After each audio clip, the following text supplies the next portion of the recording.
And you're doing it. That's right, that's right. If she ever wants to become more involved, she Same can. color.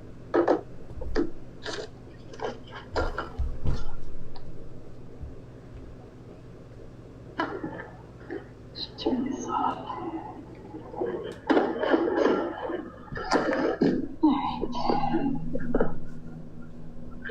Recording in progress.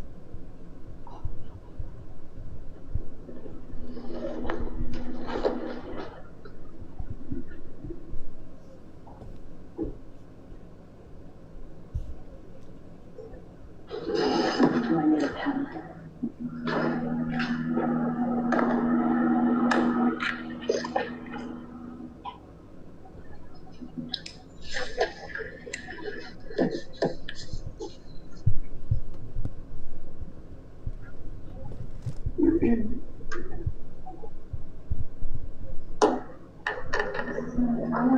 All the things are going to have to be changed. Is it the date? But it's going on over the next 5 minutes. So that's this whole pack? No. There's like 3 copies here. Well, this is all to contact. Yeah. But this is the application. For the application for August 23rd. But it's only going to be 1 day. It's only going to be the, yeah, 6. it's part of the packet. Okay.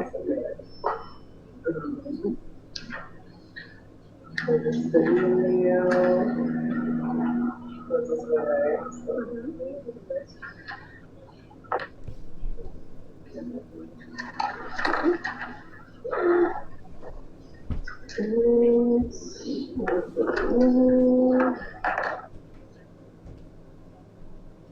This is the announcement. The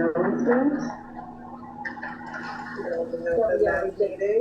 Yeah, so now there's a new announcement. Oh, different days, right. I'm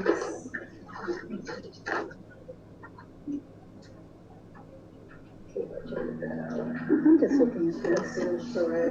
Kim Craven puts it all over Facebook. She never said, I'm not posting as a school committee member. Hello. And this is the condition. Where's everybody? No complaints, you know? Did you work yesterday? I didn't see you. I think you working on all day, all day. You must have been on break at that. Maybe.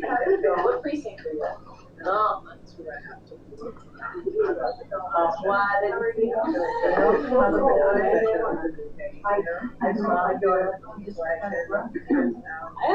have a wrap like that.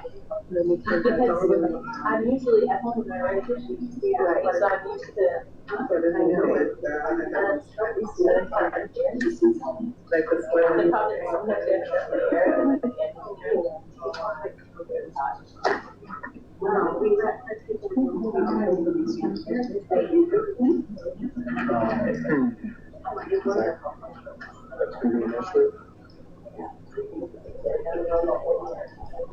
Who is syndicated?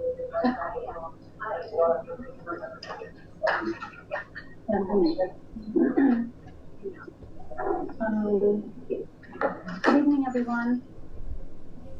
We're actually at 6:02, 6:03. My name is Laura Schifrin, and I will call the meeting of the Select Board of July 30th, 2025 to order at 6:03 p.m. May I have a roll call, please? Veronica Cal present. Valerie Goodrich present. And Laura Schifrin present. Please join me in the pledge of allegiance. I pledge allegiance to the flag of the United States of America and to the republic for which it stands, one nation, under God, indivisible, with liberty and justice for all.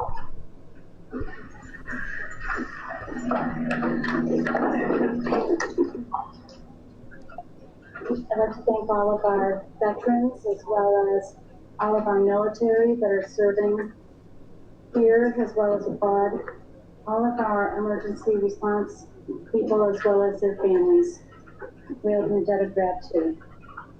The meeting is being recorded and then will be uploaded to YouTube. Is anyone else recording the meeting? Yes, I am.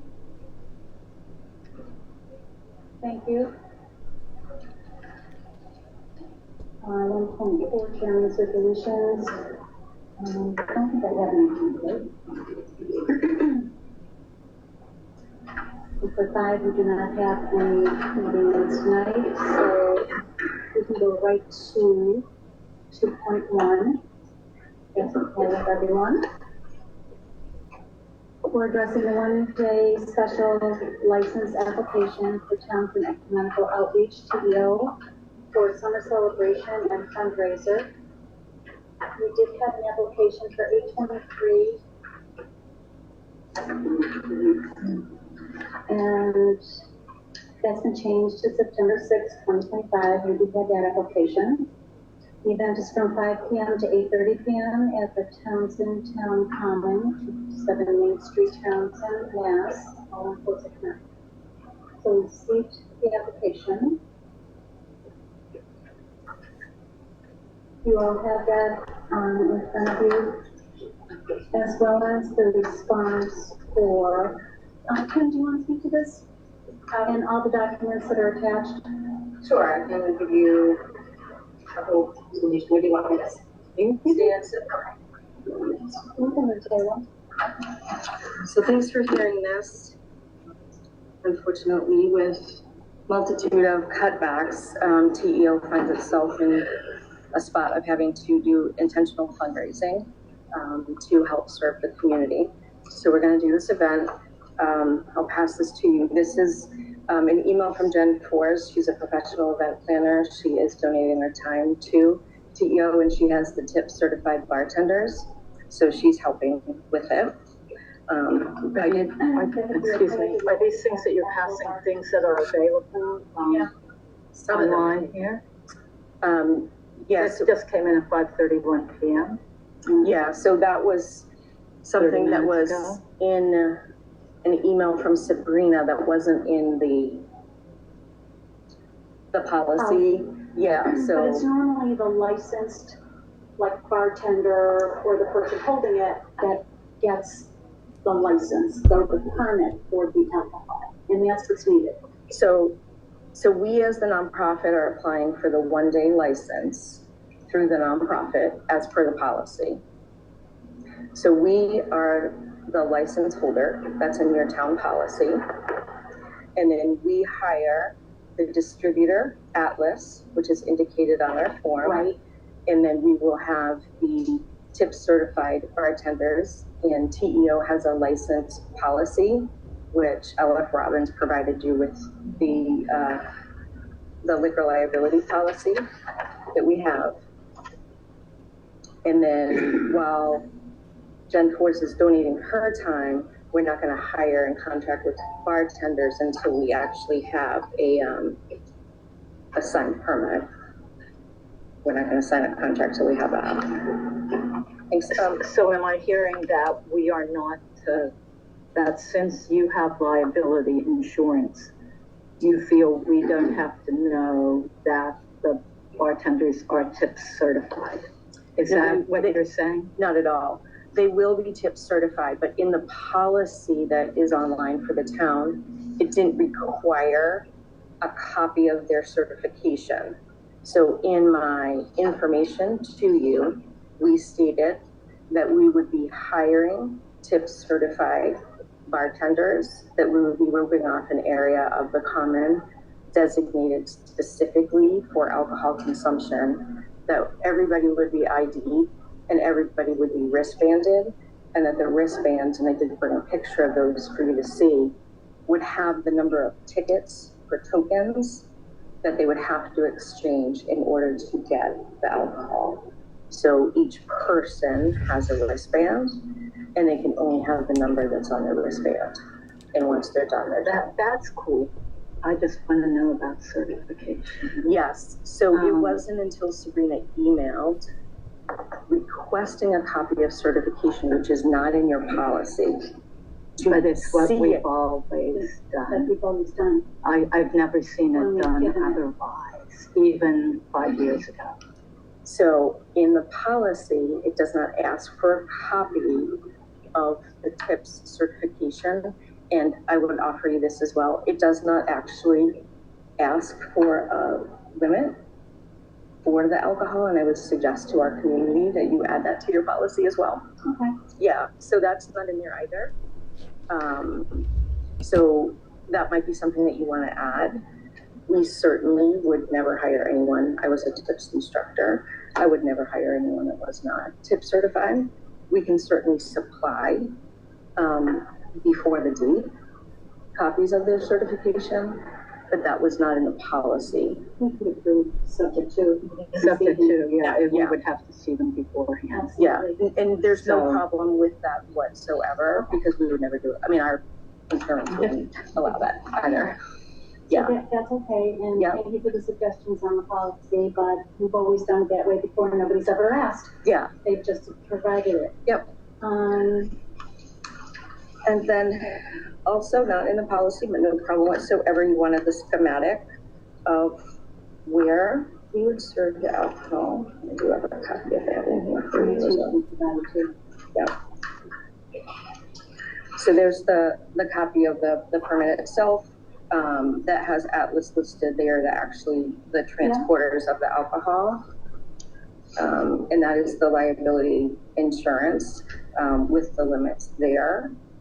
And you provided the schematic? Or Here, also be subject to? nope, there's the schematic. It is the area in red. So if you're looking at the common at the gazebo, where it intersects at the lake, it would be to the right in a cordoned off area, so that all of the sidewalks were still able to traverse. And this is a copy of what the wristband would look like, not 5 tickets, however, that's just what was, What is going to be your limit? 4 for the entire 3 hours. Okay. And if you think, it's, I would only need one, but. yeah. In there, they can't be used if they're detached. So like someone can't collect them and go, they have to be on the person, and they detached as they're served. Yep. And so the whole event would be going throughout the day, 10 to 9. The alcohol service would only be during those hours and cut off a half an hour before. When I talked to the chief, but we have the alcohol. Yes. It's later. Right, but we have to set up and such. The cornhole would be starting at noon. Are you saying that you're going to be serving alcohol starting at 10? Oh, absolutely not. 5 o'clock. Okay. Yes, 5 to Is there 8:30. here too? Yes, it is on there. Down. 5 Down. to 8:30. Yes, 5 to 8:30. And the event itself would end at 9, so it gives a half an hour before the end. And in talking with the chief, he was not requiring a detail. I left it to be determined. If you, once this is all set, we would do an online interest form, one for ourselves. If we started to see there was lots of interest, we would want just for crossing a detail. So we want to leave that open for the next few weeks. And if it made you feel better, we have no problem, to hire one. But we wanted to discuss that with you. Is there a motion?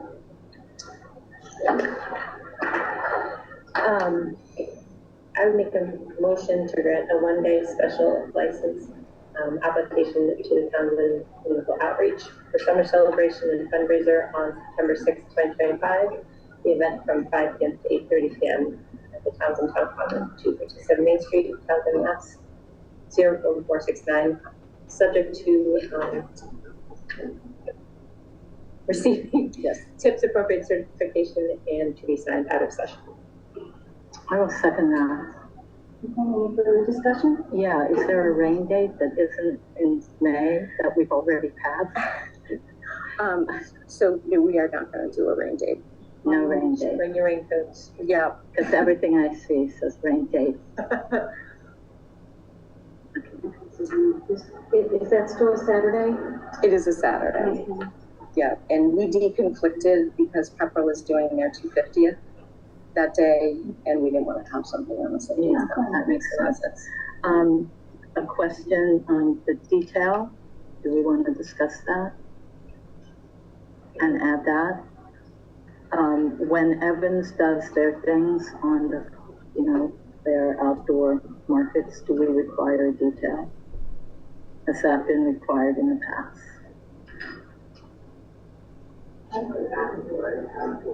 Pardon me? After the store. We could, That's what I thought. we could bring, if everybody's comfortable, bring that up at a later date once no attendance, and we can just look into the Evans thing. Not if we're approving it today. Well, No. subject to, but, I have no problem What coming about- back 2 weeks prior to check in with you all, to see how it's going. And if you require it at that time, I don't have a problem. Well, I was thinking just during the it's a 4-hour detail window. So if it were 5 to 9, yeah. the time that the alcohol is being served, that's all. I Yeah. think it would be a prudent. Yeah. And for me, quite honestly, even though the chief, based on our numbers, wasn't alarmed, it is more for us, the crossing in the dark. So Yeah, I don't, it's, if it makes everybody feel better, I would like to add that to the motion. Yeah. A 5 to 9, a detail from 5 to 9. And Subject Sabrina to has adding some. details from 5 to 9. Yeah.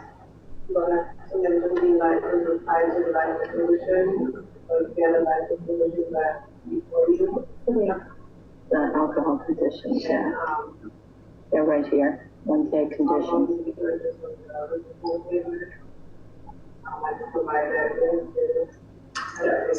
it's in there, Atlas, and we have our, we have our contact, and we're just pending our application with her pending this, because we don't want them to do work.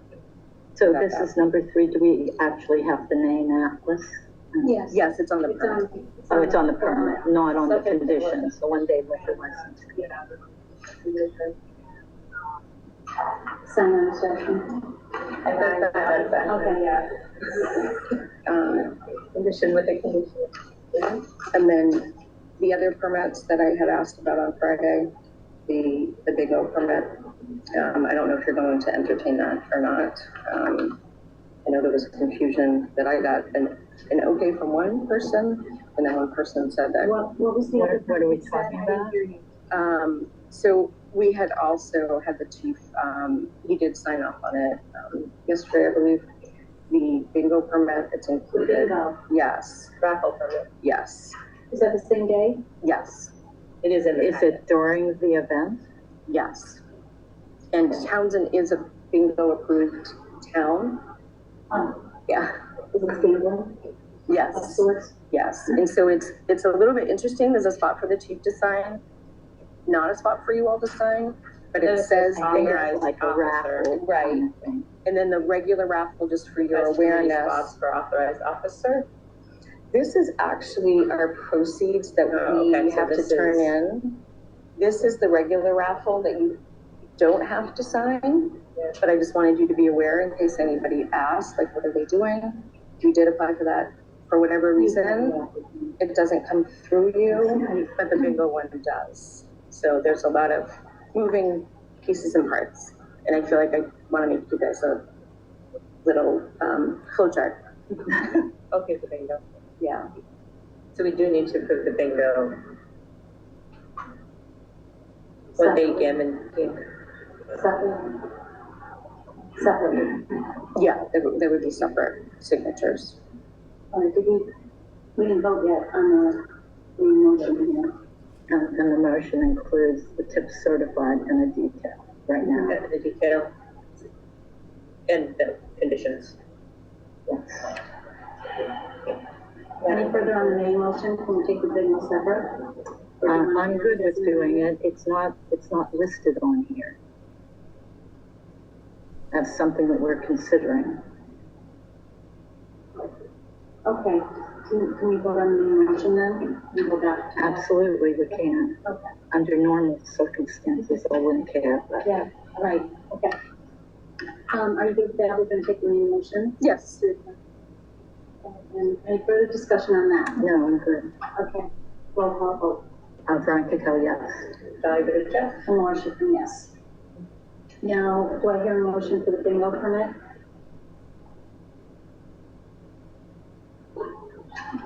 Can we issue that next week and put it on the agenda for that? I mean, the only thing with that is getting it to the state. And I would ask, because I had called them Friday, and I did get an email back on Sunday that said, okay. And then I got an email back from someone else that said that they couldn't, it was inaudible, so it was conflicting. And I would just request that that it was a permit, that it was agendized, and that the chair does have the latitude of. Is this Bino? B-E-A-N. I learned that it's the same thing. As bingo. Yeah, I never knew these things. No, I did not know that either. Okay, it's not on the agenda, is what I'm saying. Veronica, I promise not. Excuse me, we're having a meeting and you need to address the chair. I will not file if you approve. It doesn't matter. If you would like to address the chair, you may talk to her, please. Cindy, you are the real deal, right? I just want to make sure that's the problem. Yes, and I just want, I'm certain that, I'm assuming that Veronica's concerned that I'm going to file an open meeting law complaint if you approve a bingo permit. And I will not be doing that if that is her concern. If she's got some other reason, I'm sorry for interrupting, but I just wanted to make that clear that I see that as part of the same thing and pretty silly. Thank you. Well, you are not the only person who might file a complaint, so I would prefer to see it on the agenda. So, understood. The permitting was on the agenda, and there is, under the MDLs, that the chair has the opportunity to add something that is not overly controversial within the 48 hours after it's posted. I'm not wording that exactly correct, but it is in there. Additions or deletions, 1.4, there were no. Thank you. So yes, you know what it is. It is allowed. Okay. Does the board allow me to go back to 1.4 chairman's additions and deletions? Certainly. Thank you. Under that, I would like to add under 2.1 the bingo permit for the same event on September 6, 2025. You're good? I am good with that. Do we need a motion? Yeah, I move that we add to 2.1 consideration of a, bingo. Keep it Bino. That's what the words are on the form. Application for the same event listed on 2.1. Second. Okay. Any discussion? No. No further discussion. Hearing none. Roll call. Veronica Kell, yes. And Laura Schifrin, yes. I hope you have a successful event. Well, wait, we have to vote on the permit. We voted on adding Yes, you still have it to to vote on the the permit. agenda. Yes. Now we have to vote on the permit. So is it just that one page, right?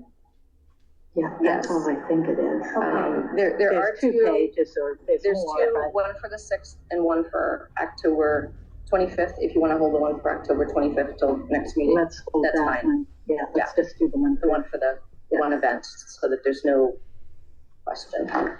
Okay, so we have a main motion and we have an add to the main motion. Any further discussion?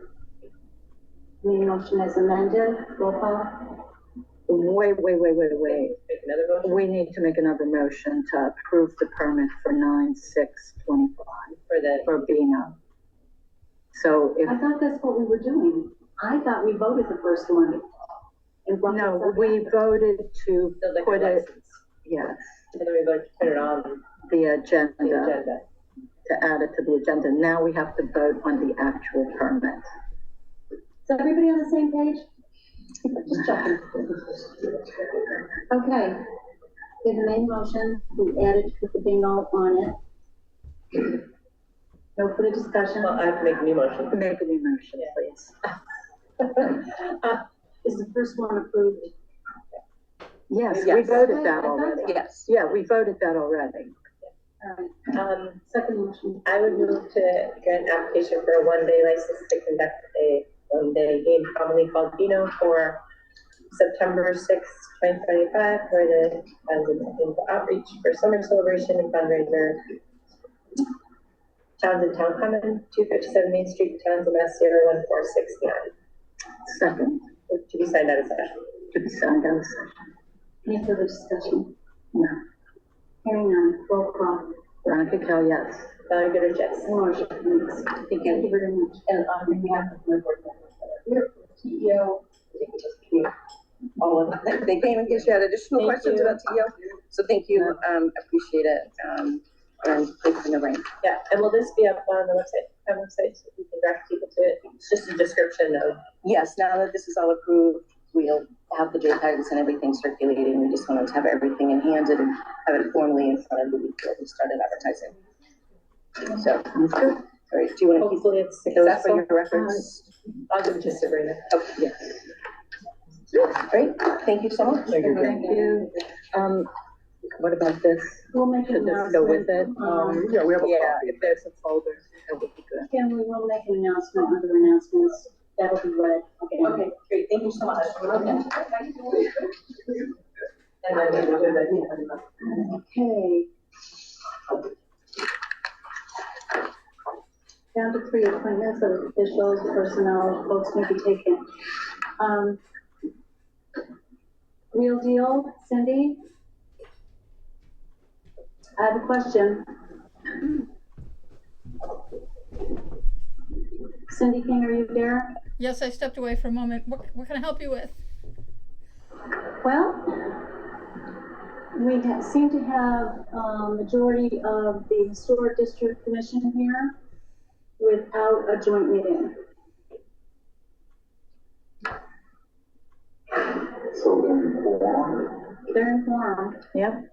This has to be understood and noted. If they are beyond 2, they stand in a quorum. Yeah, they're a quorum. This is a power of office. Okay, I'm sorry. Can you start that question again? I'm not quite sure I understand. We're going to be appointing to the Historic Commission. The select board is. It's on our agenda. Okay. There's a quorum of the Historic District Commission here, and they have not posted. Okay, then they can't speak. If they sit there quietly, As long as they don't deliberate. if they do not speak, if no one speaks, then they're not considered deliberating. But if somebody on that commission wants to speak, they need to go below a quorum. So if one of them leaves, I can't see who's in there. I'm not looking at the whole thing. So, but if they have a quorum and they're not posted, it's a violation. They can sit there quietly with the whole board. Of course, Lori counts because she's on the board.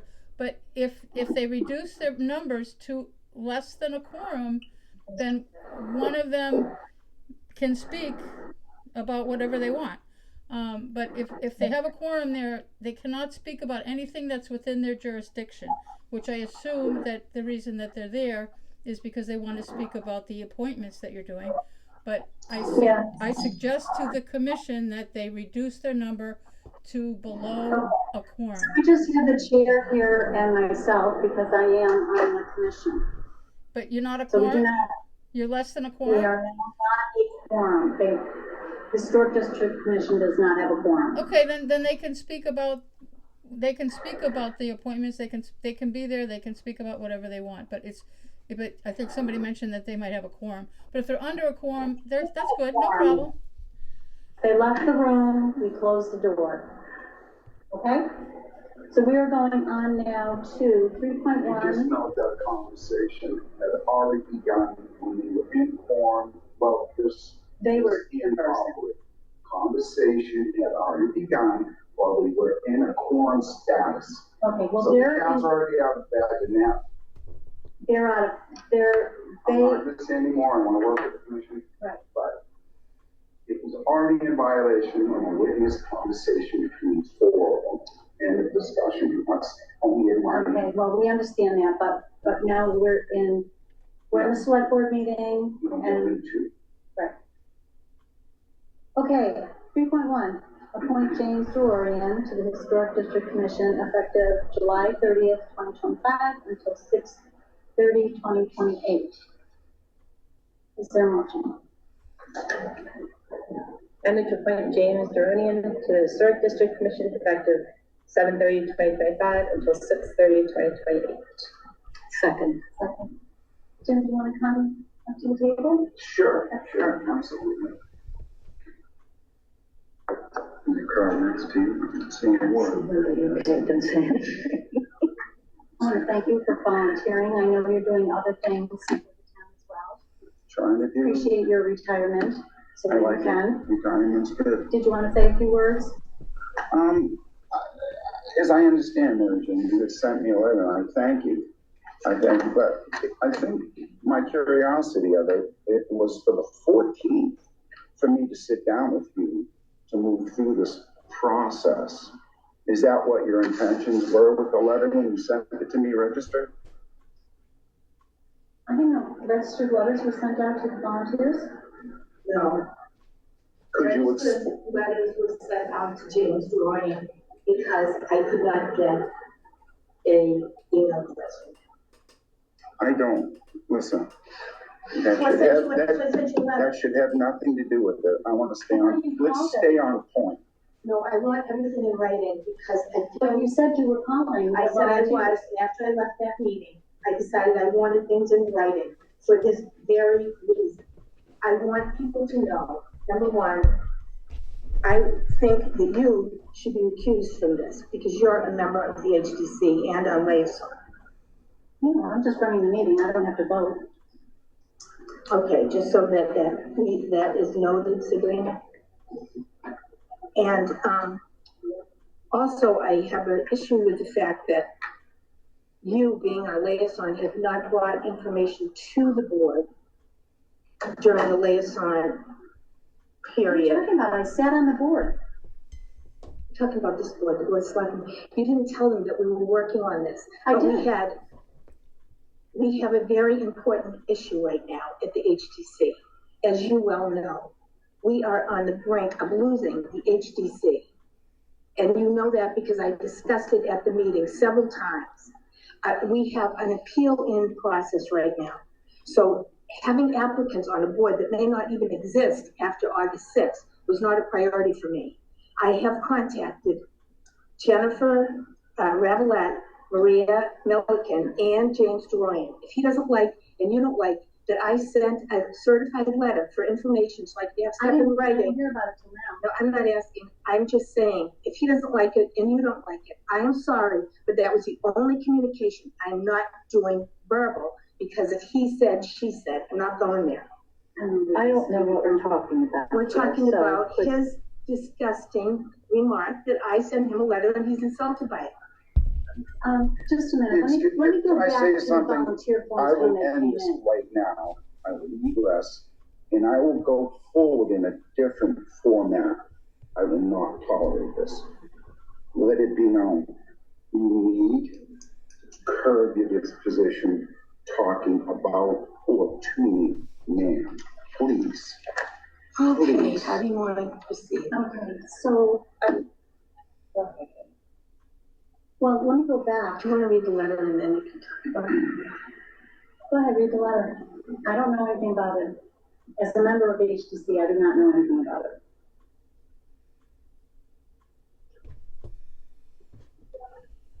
I'm fairly acclimated with certain procedure and going forward.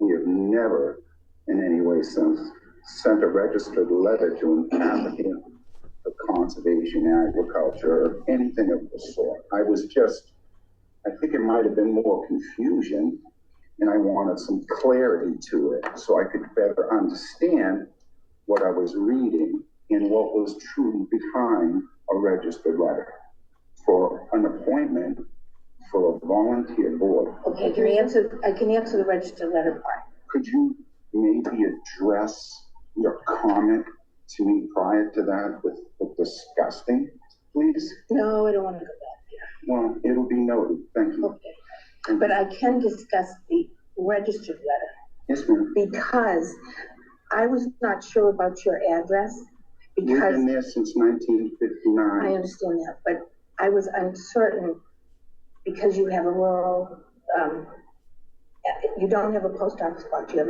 a number, and I wanted to make sure that you got the letter. So the only way I could make sure, according to the post office guy, was to have it registered. And that way I knew you received it. That's not flying with me. I've been here since 1959. Everybody in town pretty much knows the farm. I'm on conservation, I do agriculture, and I'm pretty much here on a regular basis. I don't bother you too much, but Okay. Nelson sees me. If you needed to get in touch with me, But I didn't want to do it over the phone. I wanted to do it in writing because I wanted you to understand what the specific qualifications were as we intended to tell Maria and Jennifer when we meet with them. you could have come to my house. That would Had never a cup happen. of coffee, and That would it would have never been happen. fine. Well, It's communication, I we find. do have a motion on the floor. We have a volunteer response form, Yes. and that's what we're considering. Right. So there's a And letter here, but The that's. forms whatever- came in, what was the date the forms came in? James is on June 3rd. We came in June. Okay. Here we are almost 2 months later. Okay, we are, So you're not gonna any further consider, discussion? yes, please. You're not gonna consider the fact that, as There a are new board, members on boards all the time. We all learn. no, wait, no.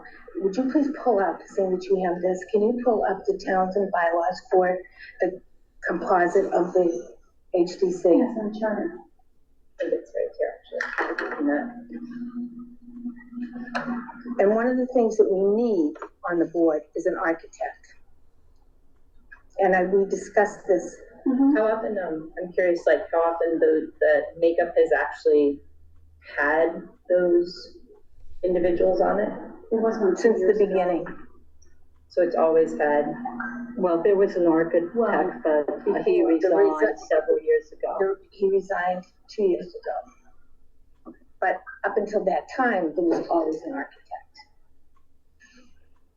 So do you have an architect in mind? No, we're looking for one. Oh, okay. We're actively There's two looking for. vacancies and one alternate position. 2 alternates and 2 vacancies. We only have 3 volunteer forms. We still can get an architect. Yeah, no, we have another, there is another volunteer firm. I guess you don't have it yet. Correct, Sabine?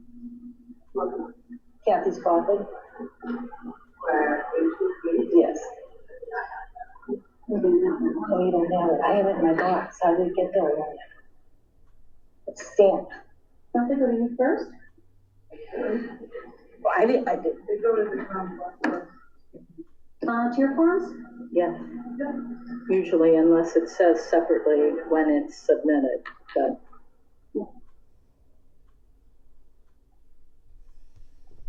Well, is there a motion, I guess? Well, wait, I have to say some other things. So, did you bring it up? Composition of. Yeah, so the composition of the board is supposed to be an architect, a real estate person, residents of the historic district, and members of the Townsend Historic Society. That We is have the 2 members. How many members are on the board that are Historic Society? 2, right? 2. 3? Is it just you and Claire? No, Jerry is. Me, Jerry. So 3 of you are. Yeah.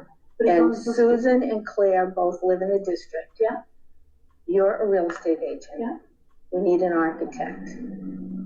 So, But we have 3 other positions. They don't have to be anything. You can have 2 at large. 2,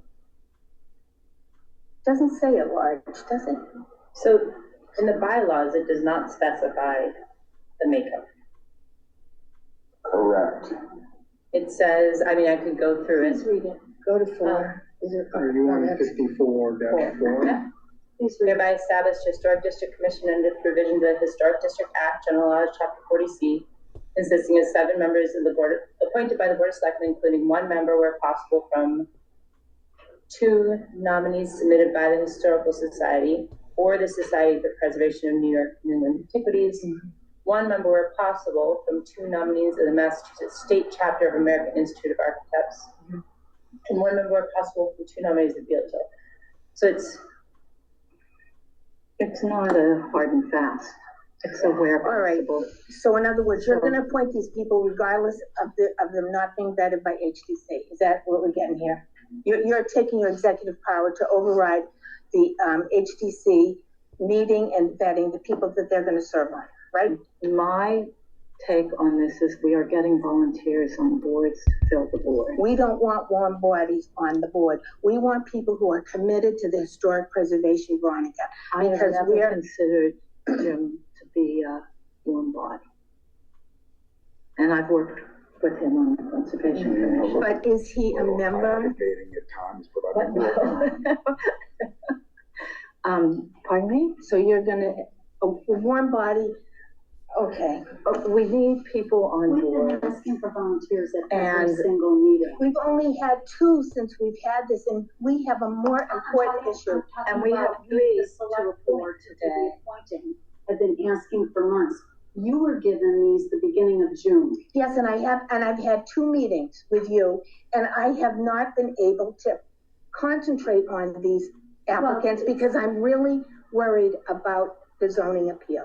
That's what's really bothering me. Let them learn. Let them learn. What's wrong with learning?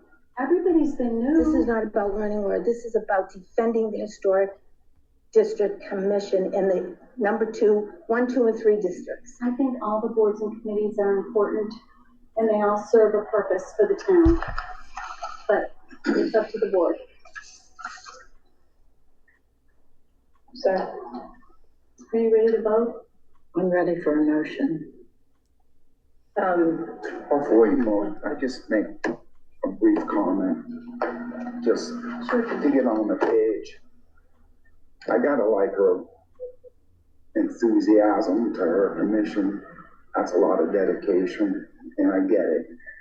We have trouble bringing people on board with conservation. We would only hope to have some particular people that are understanding of hydrology, soils, plant. I could go on. There's a litany of things, stuff that I've learned from the Veronica over my time. She has a problem. We do not like being addressed by her like that.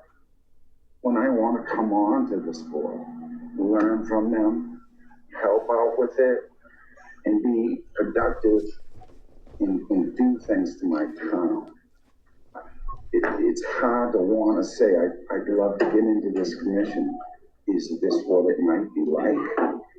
Hopefully not. Okay, thank you. And I take you spot on for that. Are you saying that? You're not saying that. Are you saying something other than? Oh, is the bat still here? He was flying on the hallway. I put him in the Great Hall, but you want me to try to get him out? No, leave him in the Great Hall, but he might find his way back down. He's very crafty. Okay. He's a known occupant. I opened the front door. It was flying around down here this afternoon. I opened the front door. The dynamics of town hall. I love it. I love it. We are off topic. Okay, so let's go to 3.1 and move forward. Comments on the motion? I made the motion. You made the motion. I didn't hear it. So second. Okay. Yeah. And we had discussion. Yeah, and I mean, I would like to add a thought. The select board, maybe. You're allowed. So where I fall in this is, in reading this, it's where possible. Yes. And I understand the best intentions are to get this exact breakdown of 2 and 2 and 2. But we have such a shortage of volunteers for boards in town right now that in an ideal world, absolutely, we could wait. But I also feel that there's an even bigger importance of having full boards at times, especially when there seem to be issues that require a quorum and a vote. And if any of those members are out, those votes aren't going to be able to be taken. So that's just my thought on that. And as a 7-member board, quorum is 4. Yeah. So if any member is not present, Yeah. and it sounds like they have a lot of important things to vote on right now, so. If you're ready to vote? Welcome. Veronica Cal, aye. Another good job. And I will abstain. And welcome. Thank you. Thank you for Thank volunteering. you. Apologize for I will serve insult to Mary Jane anybody. well. I'm applicable and I'll listen and be a good, but I hope. When we're new, we have to learn. I'm learning every day. If we don't, where do we go? Thank you very much. I'll see you. Thank you. I'm working down the north this week. Okay, 3.2. We do have garlic. Maria Milligan. Oh, good. Sure. You are. Maria Oh, Milligan. you're Maria. That's right. And, do you want to introduce yourself and tell us what you do? Sure. Maria Milligan. I live in Townsend with my husband and 2 boys. We were not originally from Townsend, so we've lived here about 7 years. I work for Murphy Insurance Agency. I'm an insurance sales. Oh, okay. Did you, so at the last historic, I won't vote, but at the last historic meeting that we had, there was an issue brought up about the insurance on historic homes and how they would have, the committee members were actually saying that they either were not given their insurance again, or told to go someplace else, or it was raised really high, and it was all because their homes were built before 1900. Yes. And I said, why don't you call the insurance person to put the volunteer form in? Oh, yeah, right. Yeah, I did not get a phone call that I recall, but yes, I've been in the insurance business for 20 years. Oh, good. And I've lived in Vermont. I'm born and raised in Portland, Maine, and live here now again with my husband, Drew, and my 2 kids, Parker and Emmett. And they, I want to be involved. I have not a lot of time, but I've seen the work that's been done in town, and it's refreshing. Because they tend to be different. They tend to meet at 3 o'clock. Yeah, it's fine. I'm flexible. I'm in sales. I think it's a second. Yeah, I got an Thursday email. of the Actually, Mary Jane, is it? Yes. She did send me a lovely email. Oh, good. Okay, good. Okay. Seems like there's a lot going on, and that's fine. I'm just here as the new, fresh perspective to listen and give my my help where needed. So We like perspectives. Yes, exactly. As the newest member of this board, Yeah. I think it's very helpful. good. And me new in this position as well. Okay. So thank you Nice for to meet you all. stepping forward. Sure. Yeah. We happy to help. appreciate it. Is there a motion? Yeah. I move to appoint Maria Milliken, it is, right? Milliken. Yep. Milliken to the Historic District Commission, effective 7/30/2025 until 6/30/2028. Second. And this is as a full member. Yes. Yes. Okay, it was the same for the other one. Yes. Did that have to be stated in the motion? I think the time period states it. Yeah. In and of itself. Well, I can make sure to specify. Yeah. I will specify. Yeah. But this is a full. Yeah, Okay. this is good. Right. Okay, so that's understood by everybody. Yeah. Now for the discussion, roll call. Veronica Cal, aye. Good job. Now, Jane, but welcome. Okay. Thank you. Thank you. Thank And, you, thank you for volunteering. Read up about open meeting law. Okay. It's on the state I will. website. I will. You'll need it in this. All right. Last Yeah, there's a lot to learn, and we will have a training. I don't know when it'll be yet, but it's coming up. Thank you. Thank you for volunteering. All right. Okay, so on 3.3, Jennifer's not here, but did you speak to her about the alternate? What she do? Oh, Jennifer Revelette.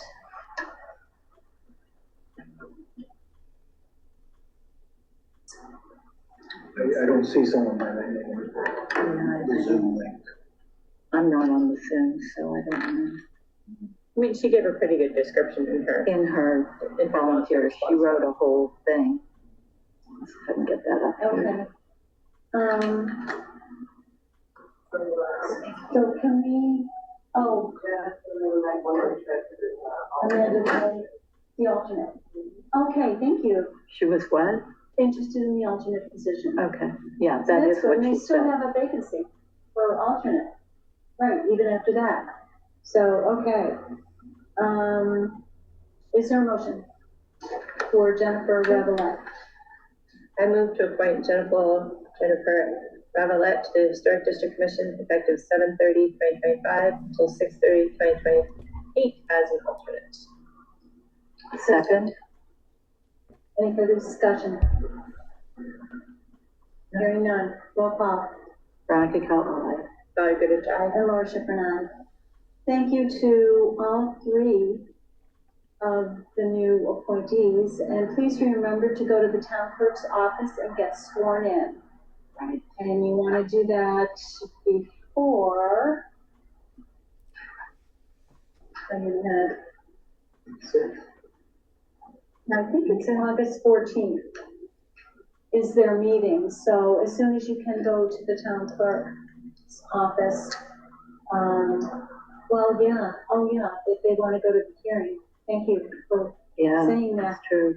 Please get sworn in soon. Is there a hearing? And if there's a zoning board hearing where the historic commission has appealed a decision of the building inspector. Oh, okay. So that certainly would be a great groundbreaking. And when is that? Something new. When August 6th. I don't know what time. 6:30. 6:30. Thank you, Nelson. All right. Okay. I guess we can go to 4.1, select board goals for fiscal 26. I will start by handing out mine. This is something that's in Nelson's contract. Okay. Let's put that up. Just reviewed. And so so I did this. I assumed that we all wrote our own goals. Mine is online. Okay. I'm just going to excuse myself for 1 minute. You guys can keep looking at this. Okay. I got that too. All right.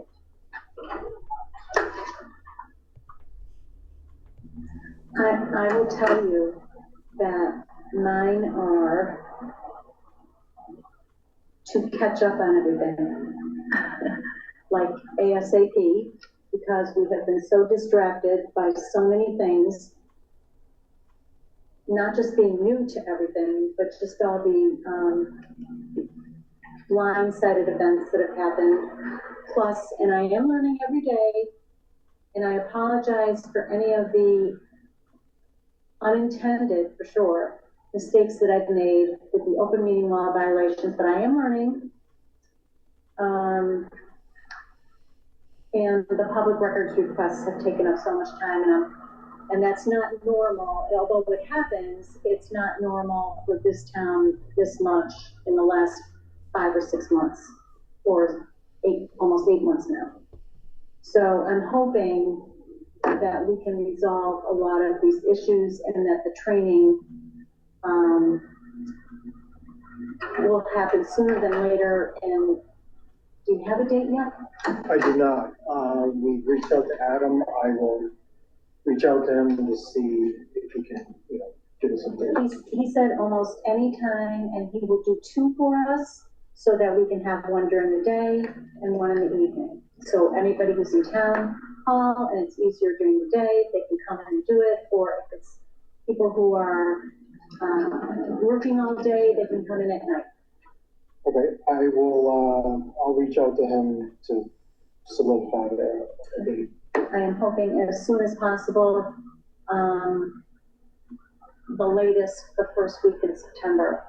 Everybody's asking for it. Everybody's got questions all the time. We constantly get more open meeting law violations, even though we went June 13th and thought we were okay.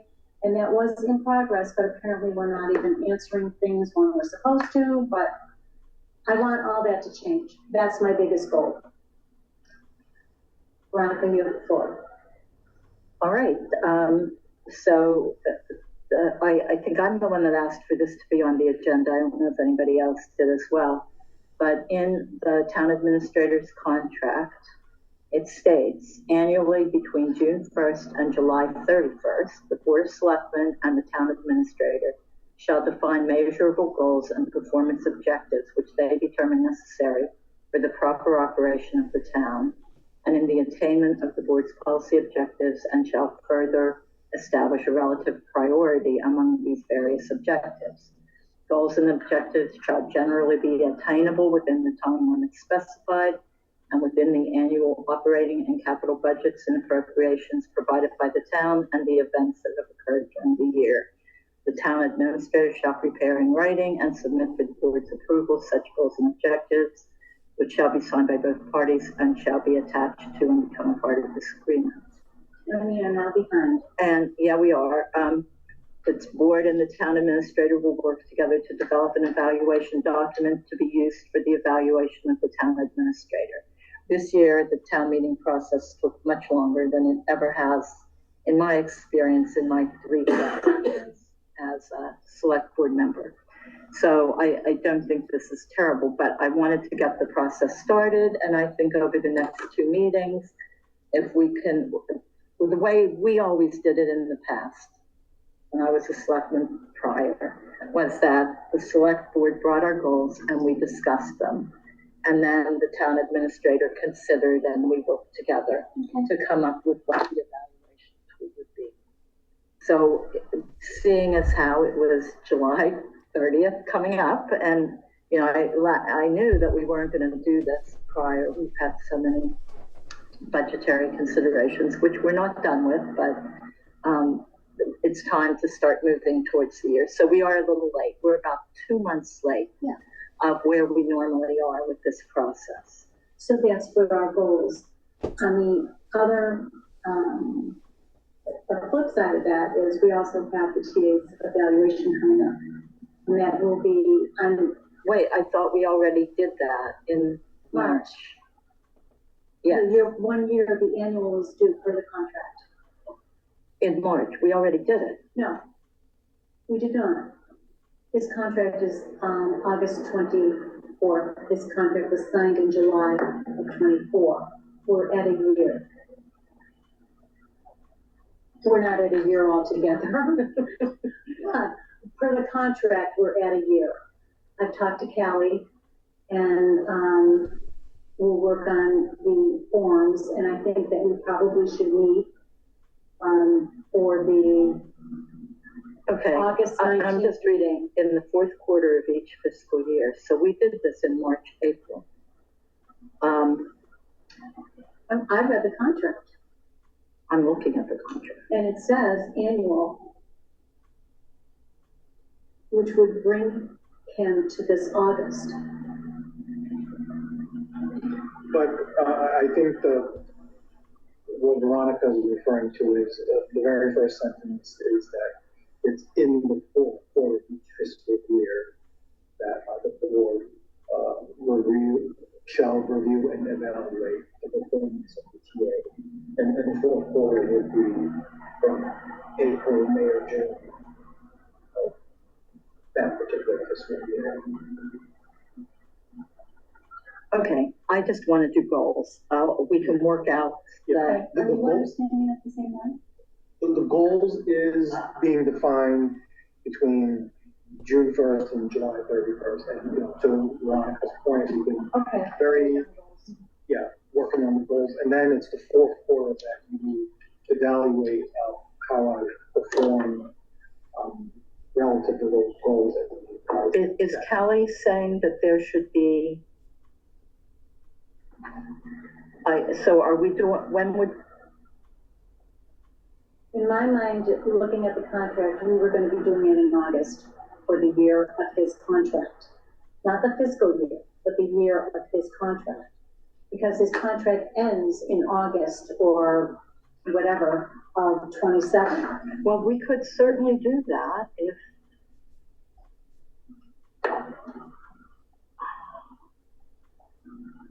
So why did Callie have us evaluate in March. I did, because we were new.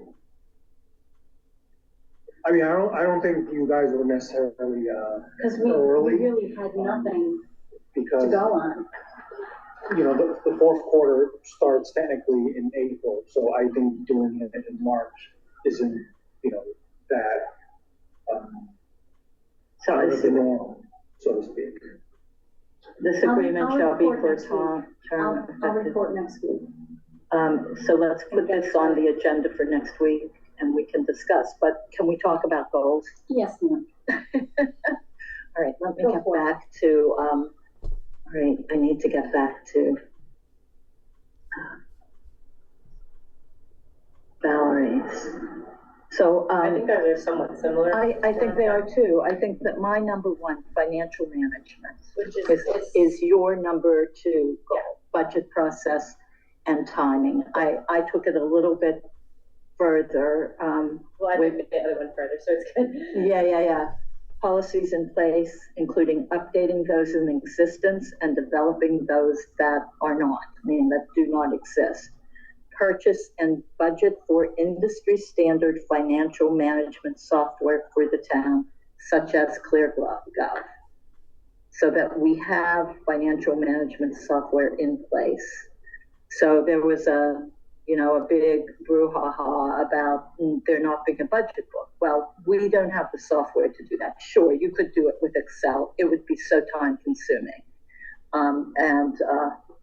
I didn't see the finance committee putting stuff together, and they're the ones that do the Excel thing. And just for large part. People's knowledge, previous budget books were because people were using software in this town. The ones that from fiscal year 21 to fiscal year 20, 21, 22, 23, 24, there were no budget books. No, but the previous ones. The old ones were probably in the 2017 timeframe, and that was the contract with UMass. They provided a proprietary software for the town. People send me as a reference for what they feel is very informational. Yes. They often send one of those ones to me as this was very helpful for me from that time frame. And it was right. And that disappeared when I came in 2020 and we did the FY21, that software was not in existence in the town. There had been a changeover from Assam or whoever was the IT person who must have managed the software files for the town to Guardian. And in that transition, that software disappeared. And why that happened, I don't know. I couldn't say. I just know that I never saw it. It's always been Excel. So we got ClearGov, and you guys have heard that whole story. So, and I fully expected when I came back as a selectman after being away for a year and a half or so, that we would be using that for the budget process. So I was really, really surprised that we weren't. So I don't know what happened there. I can't explain that either. So, because when I have actually logged into ClearGov for Townsend and looked at the data, and they were populating it, and all the select board members and all the FinCom had logins for it. And the trainings were supposed to happen after the budget process was completed in, April, May timeframe. So we haven't had one for 5 years anyway. And I would like to see something in place that is industry standard, not something that someone makes up and that we can lose. I want it somewhere where it's accessible, usable, tested, doesn't make $87,000 mistakes, something that you and I encountered in our first meeting, that there was an $87K shortfall in the budget of last year because of what's her name didn't want to talk about it, but because of a formula that apparently didn't get propagated to a line in a spreadsheet. That won't happen if we have tested software. Shouldn't happen. Revamp the budgeting process including meeting with the finance team, the TA having, I should say, the finance team meeting on a regular basis. That's the TA, the assessor, the treasurer, the accountant, and all the, I mean, this is in our policies. And a representative from the select board at FinCom also there, correct? Not necessarily. But FinCom and finance and the TA, because that's actually for his contract too. What he's responsible for doing with the, to get the budget ready. Yes. So if that team is in place, I think that's gonna be better than the two, committees. Look at the process, make sure the process is there, and make sure everybody's on top of the budget. I would agree with this. I do think it would be handy to have one member from select board, one member of finance meet with those people regularly. That would be fun. Yeah, I'm on board, but just having something in place. And I know that apparently from an email I saw, the DLS was, it's the finance reviews that they do on a regular basis for any town that requests it. So I would like to make 2011, I think. Yeah, it's been a long time.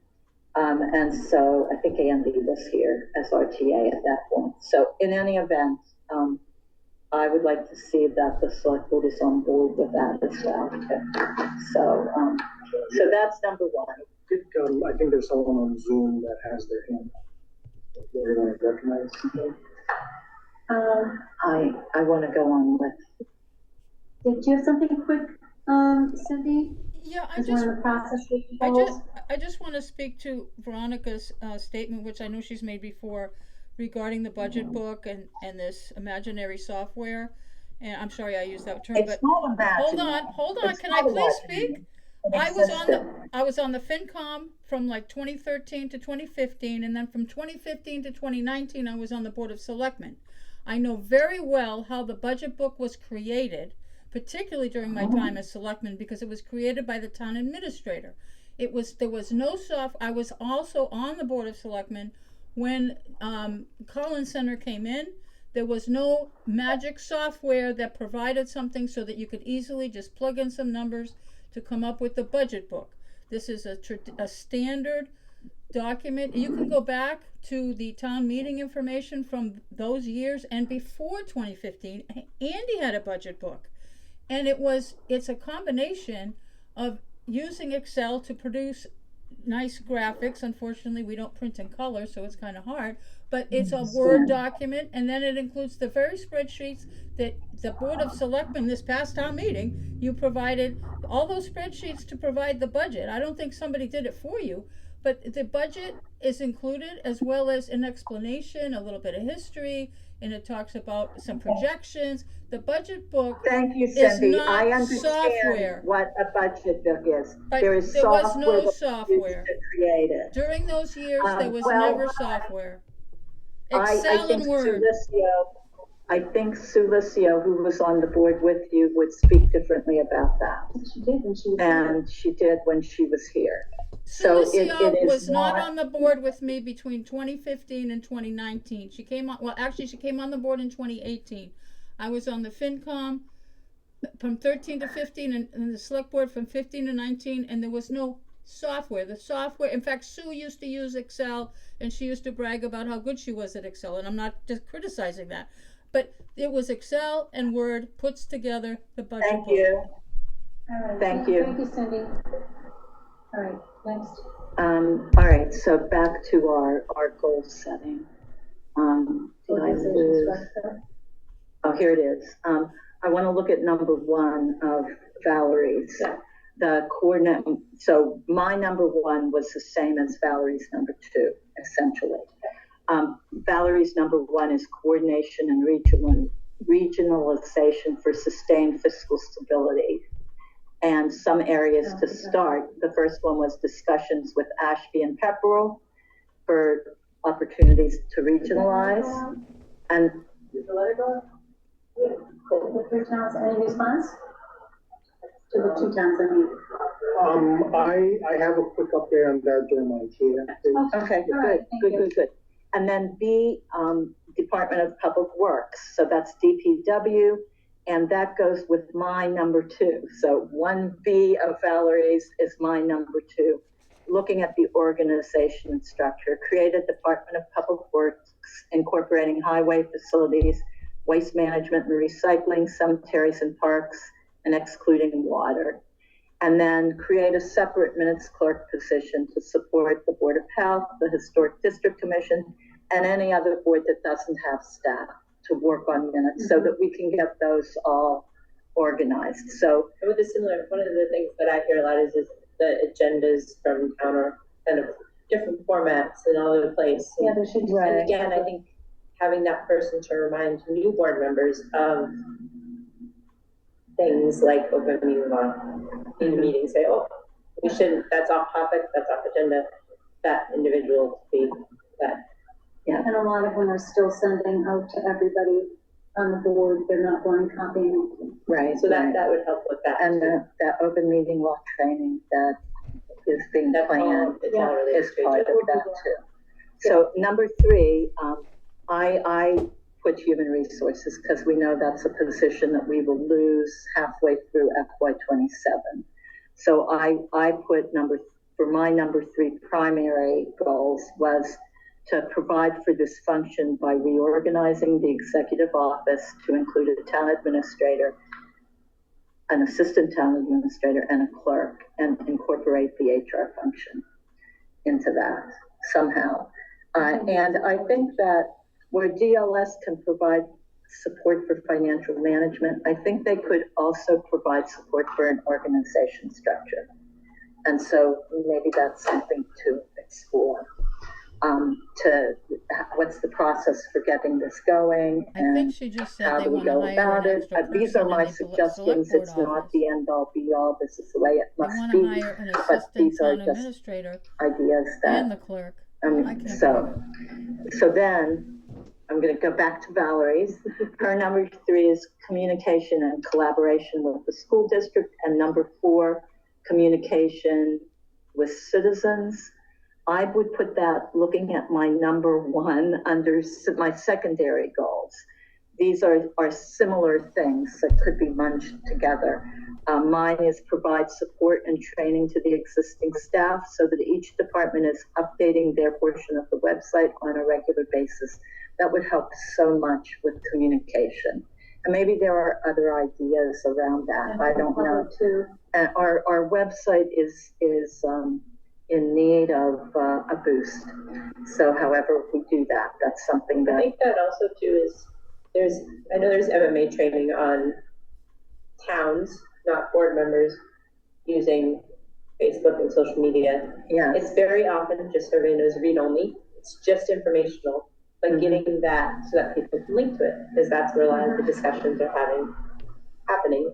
Yes. And the town administrator can put out a small report. The Board of Health can put out a small report on that same page. So only read only, so it's just informational purposes, but it's all in one place though. Yeah. So that would be related to this, I think. So I would be more than happy to move my number 1 secondary up to a number 4.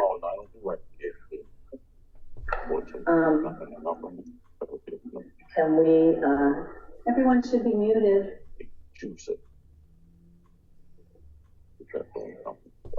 What choose it there? can you go to right there now? Okay, it's good. Okay.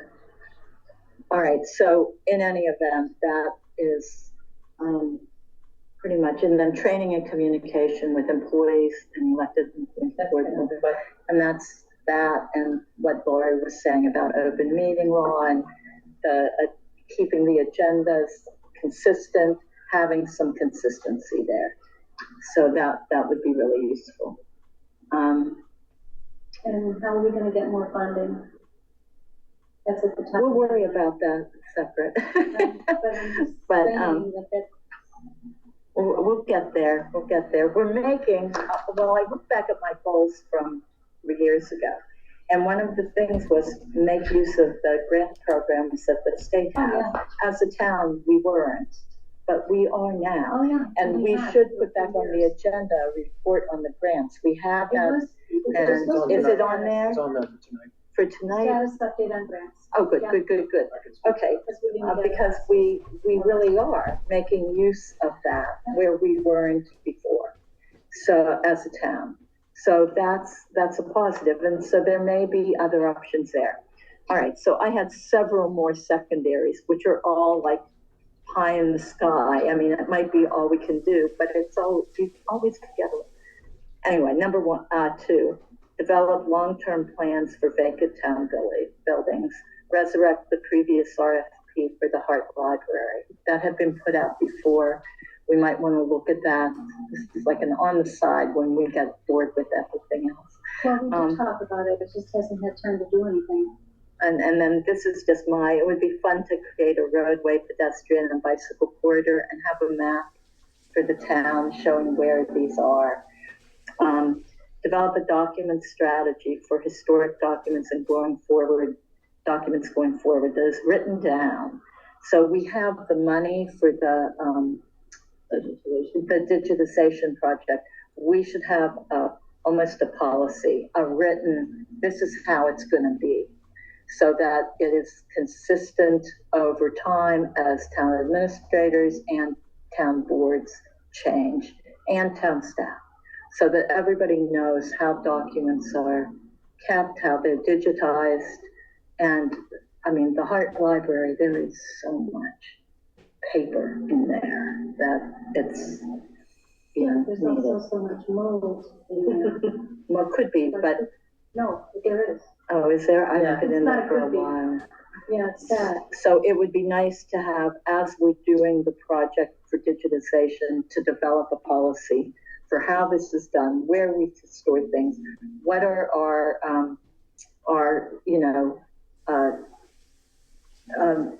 blah, blah, blah.com, where are we keeping things? What's our file structure? What's our software? Those sorts of things. And So, number 3, too, that's something that was discussed at the economic forum. So as we do the branding or promotion for Townsend, that would be a great little asset for that corridor. And we're on the way there. Number 5, continue to work on recommendations from the MVP plan, municipal vulnerability plan, to make sure Townsend is a climate resilient community. And there are little things being done with the consultant that we have from that regional grant. Well, the energy committee too. The energy committee.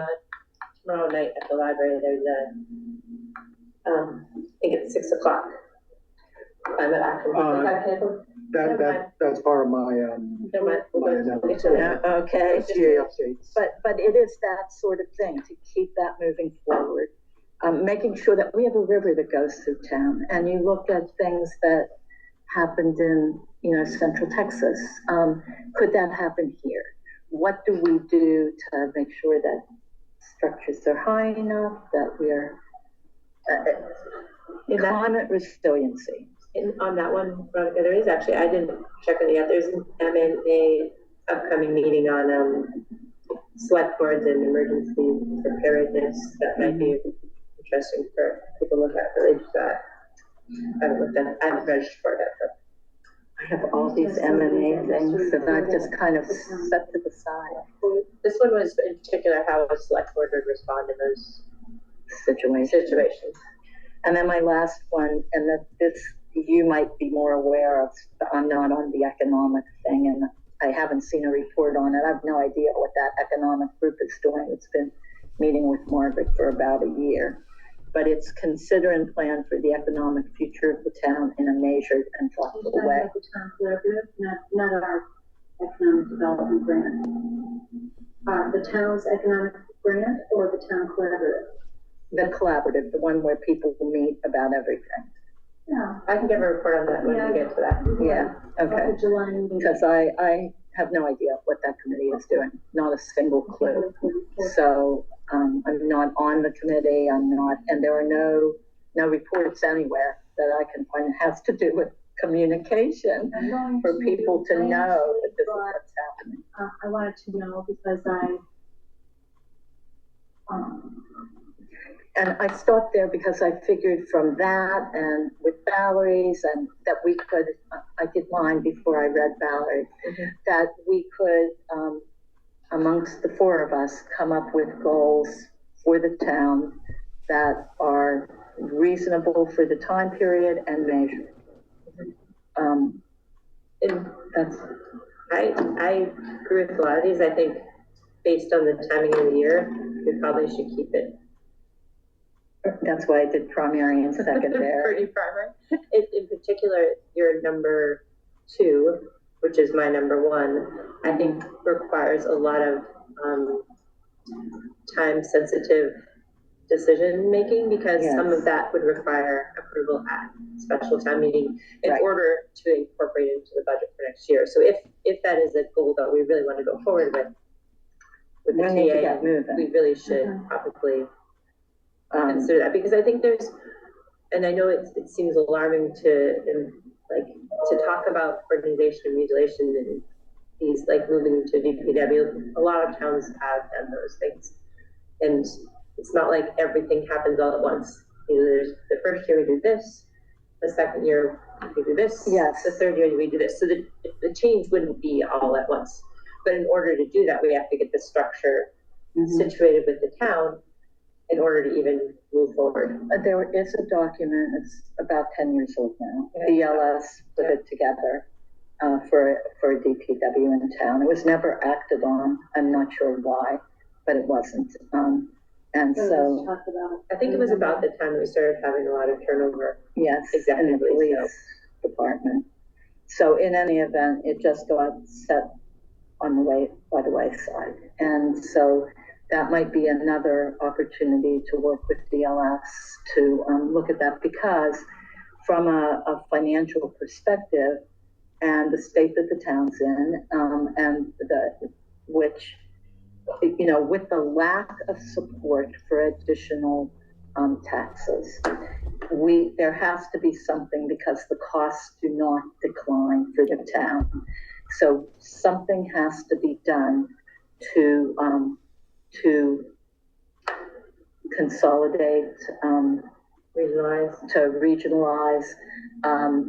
to be more efficient at the jobs that we as a town are required to provide for the, not jobs, I shouldn't say, services. Yeah. So there we go. So should we? Yeah, I'm sorry. What else did I have? I think you covered most of it, Veronica. In particular, yeah, my big one was that first one of the financial management, and then any sort of restructuring that we think would be helpful for financial management. Yeah, and the human resources thing might just fit into that as we go. So Sabrina has something. Lori?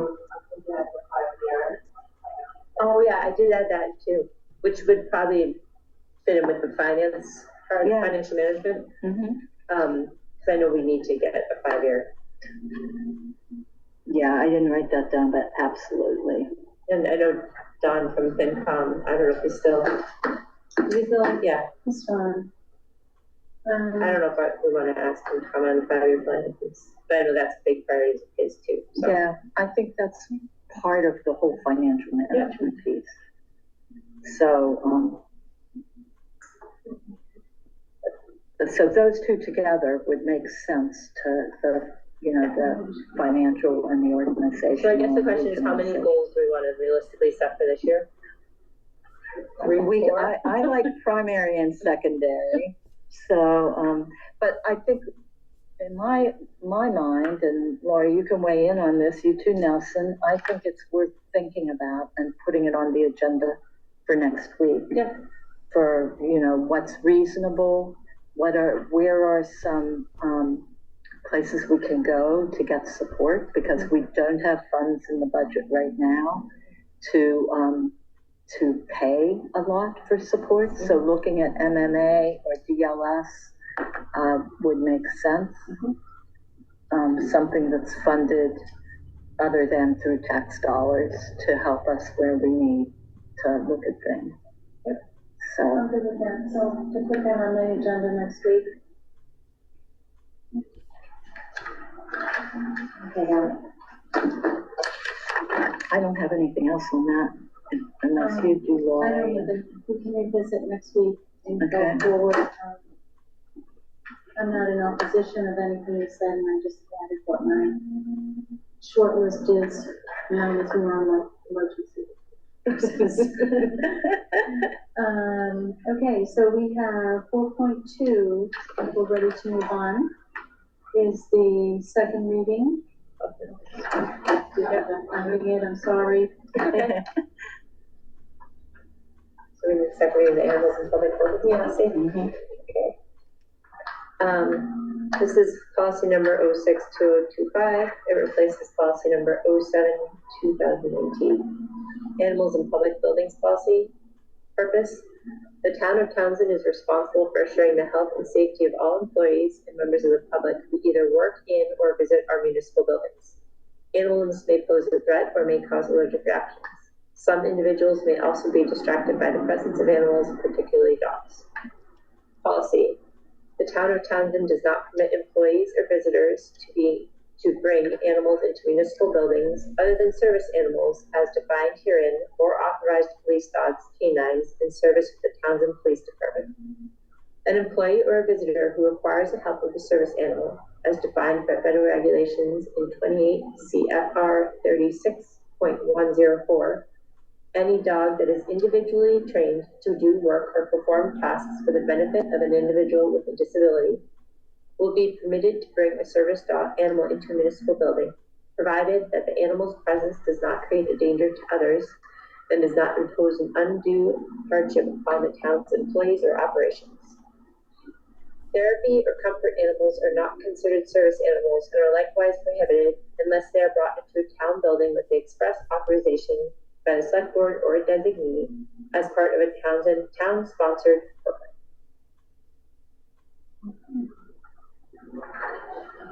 So first reading was on July 15th, the second reading is today, July 30th.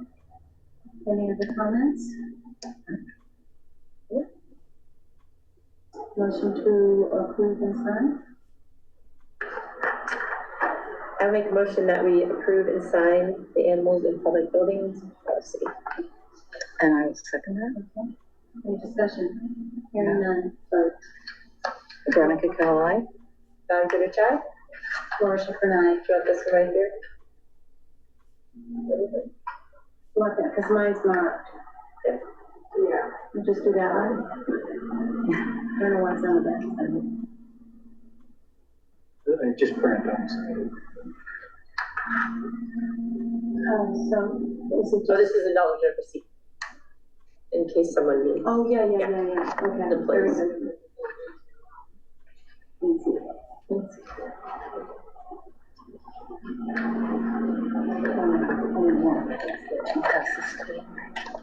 Thank you.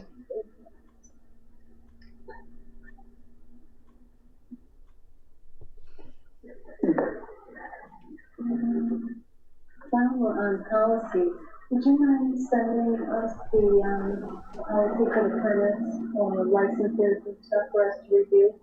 And we can bring that up if we want to make some adjustments to it, if we should add things in writing. Okay? Is that okay with you guys? Yeah. To review? Okay.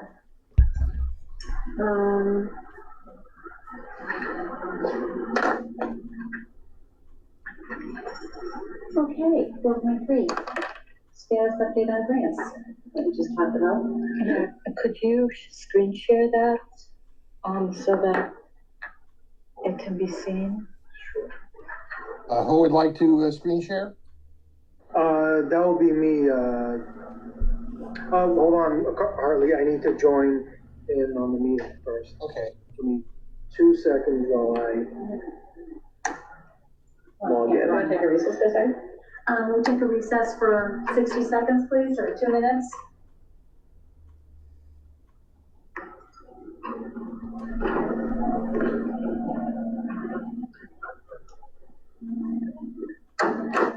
Recording stopped.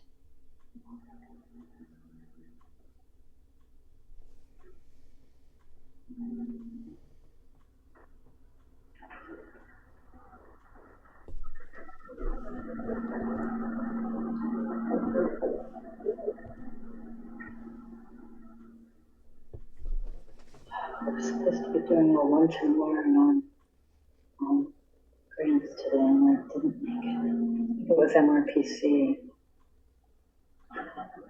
Just all of the goals you said? Pardon me? All of the goals you said for next week's agenda, or what? Well, just a general discussion of goals and goal setting for the year. Continuation of this week. Pardon me? Continuation of this week. Yeah.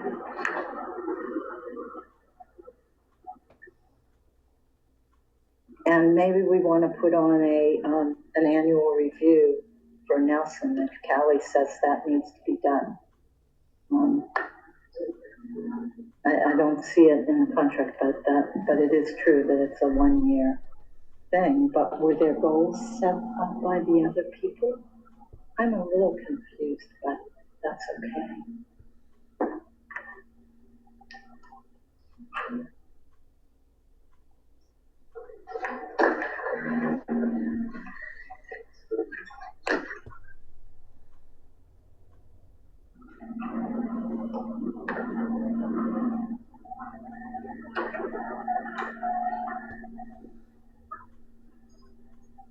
Can you make the picture? So hot outside. Okay.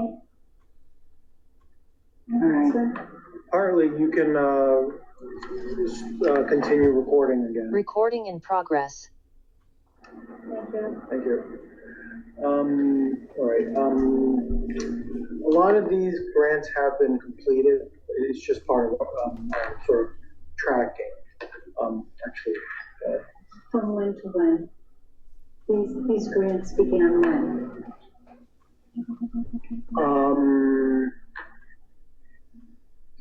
Most of them are, I would say, from 2024 onward. Some Okay. grants typically take a year or two to finish.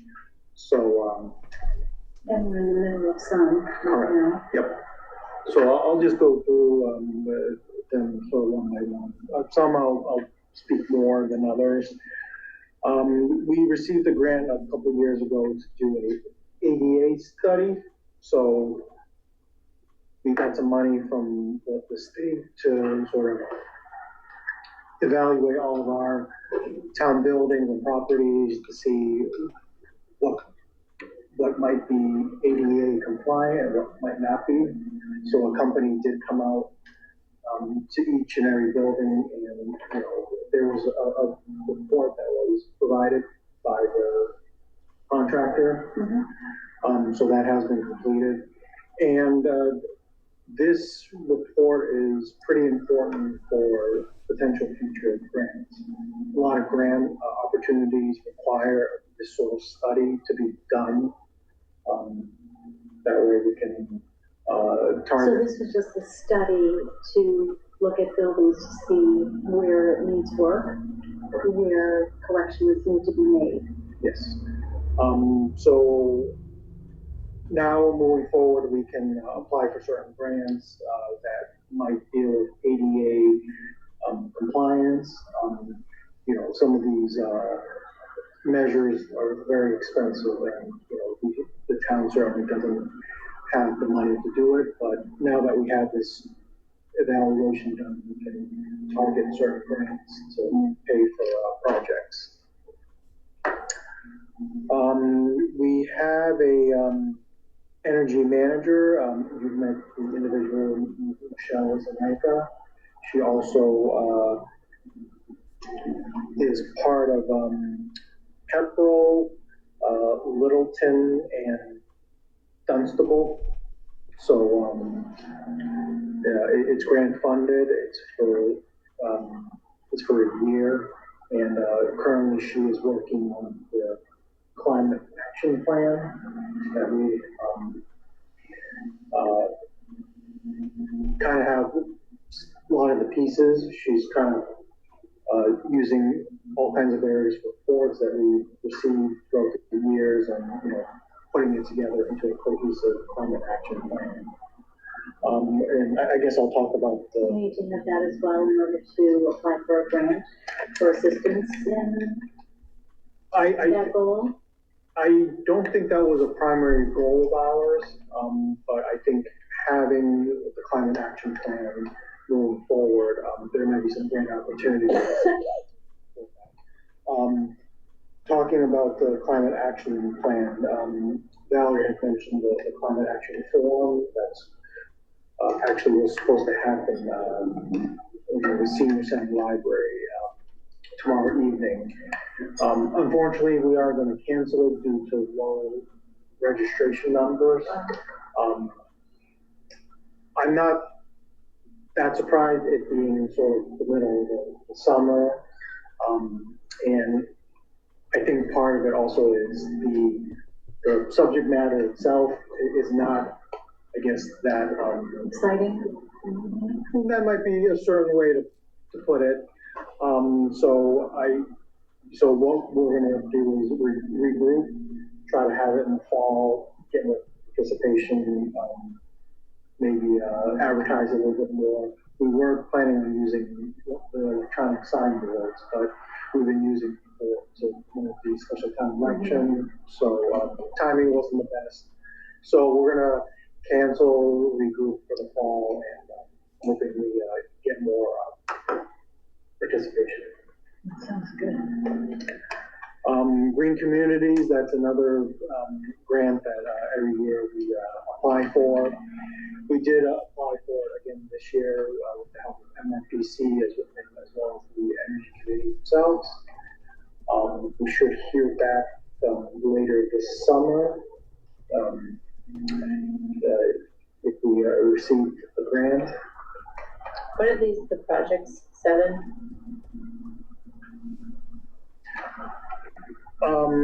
I don't have the list in front of me, but most of the projects this go around was related to the schools. Yep, so there's still a bunch of lighting that needs to be replaced in a couple of the schools. So That was done with the municipal buildings 2 years ago, right? I think it was like 2 years ago. Yeah, we Changed all LED. Oh, correct. Yeah. Schools are a lot bigger, there's a lot more lighting, so we still have a couple more schools to sort of retrofit. See that. And it's done through the grants. Correct. The Mass Trails, Squannacook Rail Trail 119 grant, that's pretty much been completed. You probably have seen it. It's at the corner of 119 and South Street, is it? Yeah. Use it all the time.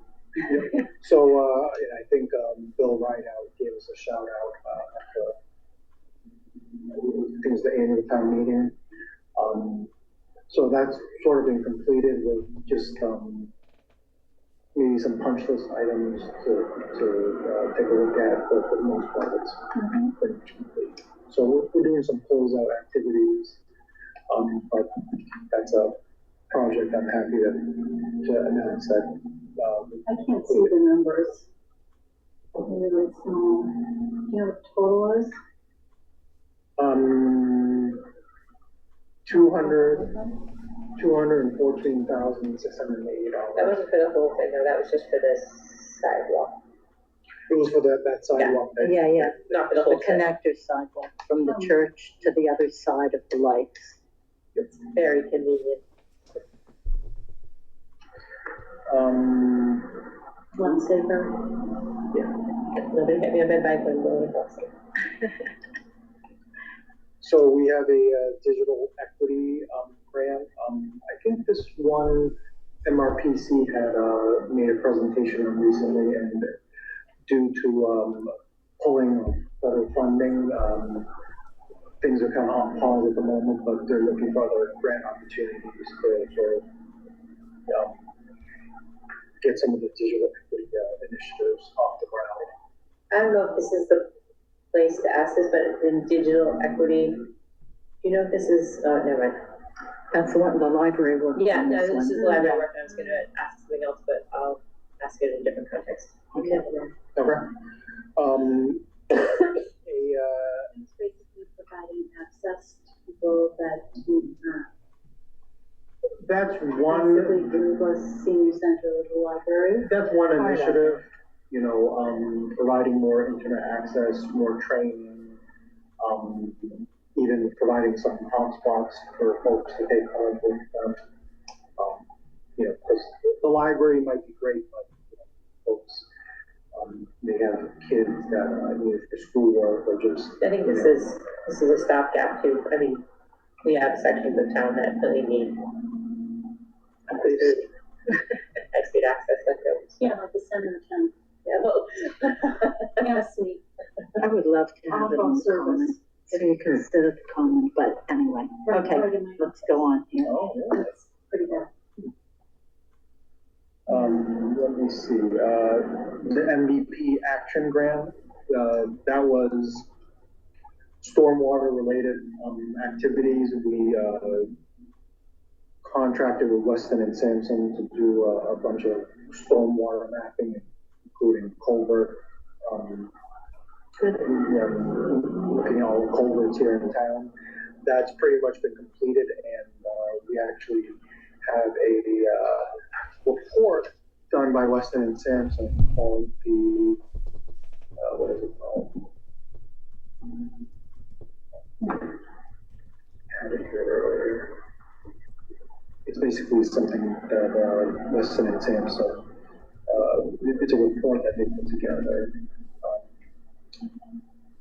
at the conclusion of their stormwater mapping. Is that a report that we could put up on the website? Yeah, absolutely, and I think Kieran mentioned it. He might have even is in the process of putting it up. I'll Okay. make sure it's put up. All right, Their, you know, that would be great. we'll see if they mention my road. Like a river. That's what I'm talking about. Let's see what's next. There was a one-stop grant for a walk bridge, pedestrian bridge. Is that the one up here that we did? Yeah, off of near Brookline. So that is currently being worked on the engineering phase at the moment. Once that's complete, we will, I believe, apply for a grant to actually build that pedestrian walk bridge.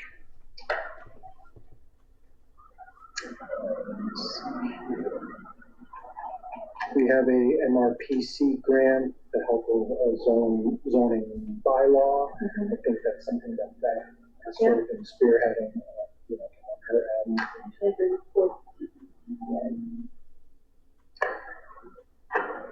Does it say how much funding, or it just says full bill? They never give you really a dollar amount for any of the MRPC grants, the regular DLTA or, you know, those district local technical assistant. You don't really get a dollar amount. They just kind of do it. Yeah. It tends to be generally around 35,000, and basically it's for the labor, for the planner to So, do this, the work. is this also like, something like this used for the MBTA too, so is that just? Yes. Yes. Same Yes. type of thing. Perfect. Yep. Let's see, there's a Wild and Scenic Rivers grant, serving of Concom properties. There's a note here that Kieran doesn't really have an update on that, so I'll work with him to see if he can dig up some historical files and see what the status of that might be. I know they've been working on that because they've talked about it in meetings. So, the Concom, this is. Okay. There's two grants related to the Kids Country Playground. One is the MOD grant, the other one is the Park grant. The old playground has been demolished, and we are scheduled to, and that was one of my updates.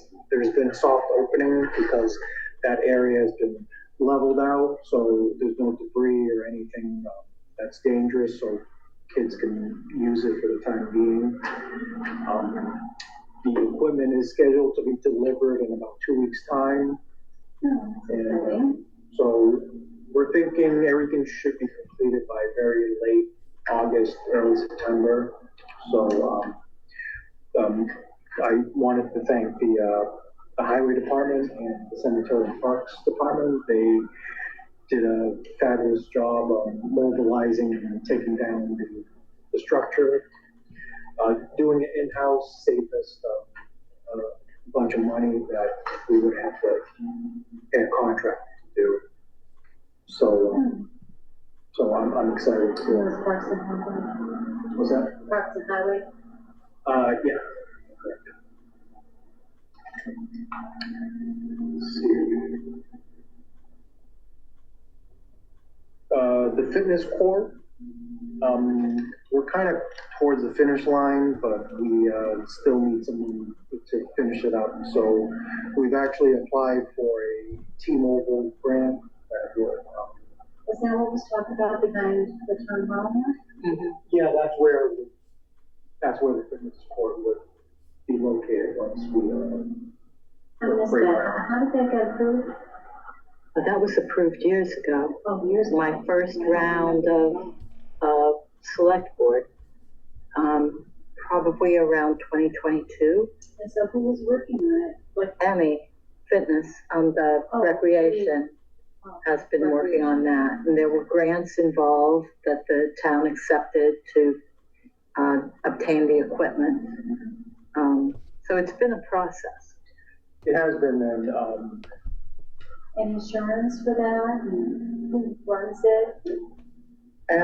It's an open area. It is just like the playground at Kids Country. Oh, anybody can go anytime. Oh, yes, yes, yes.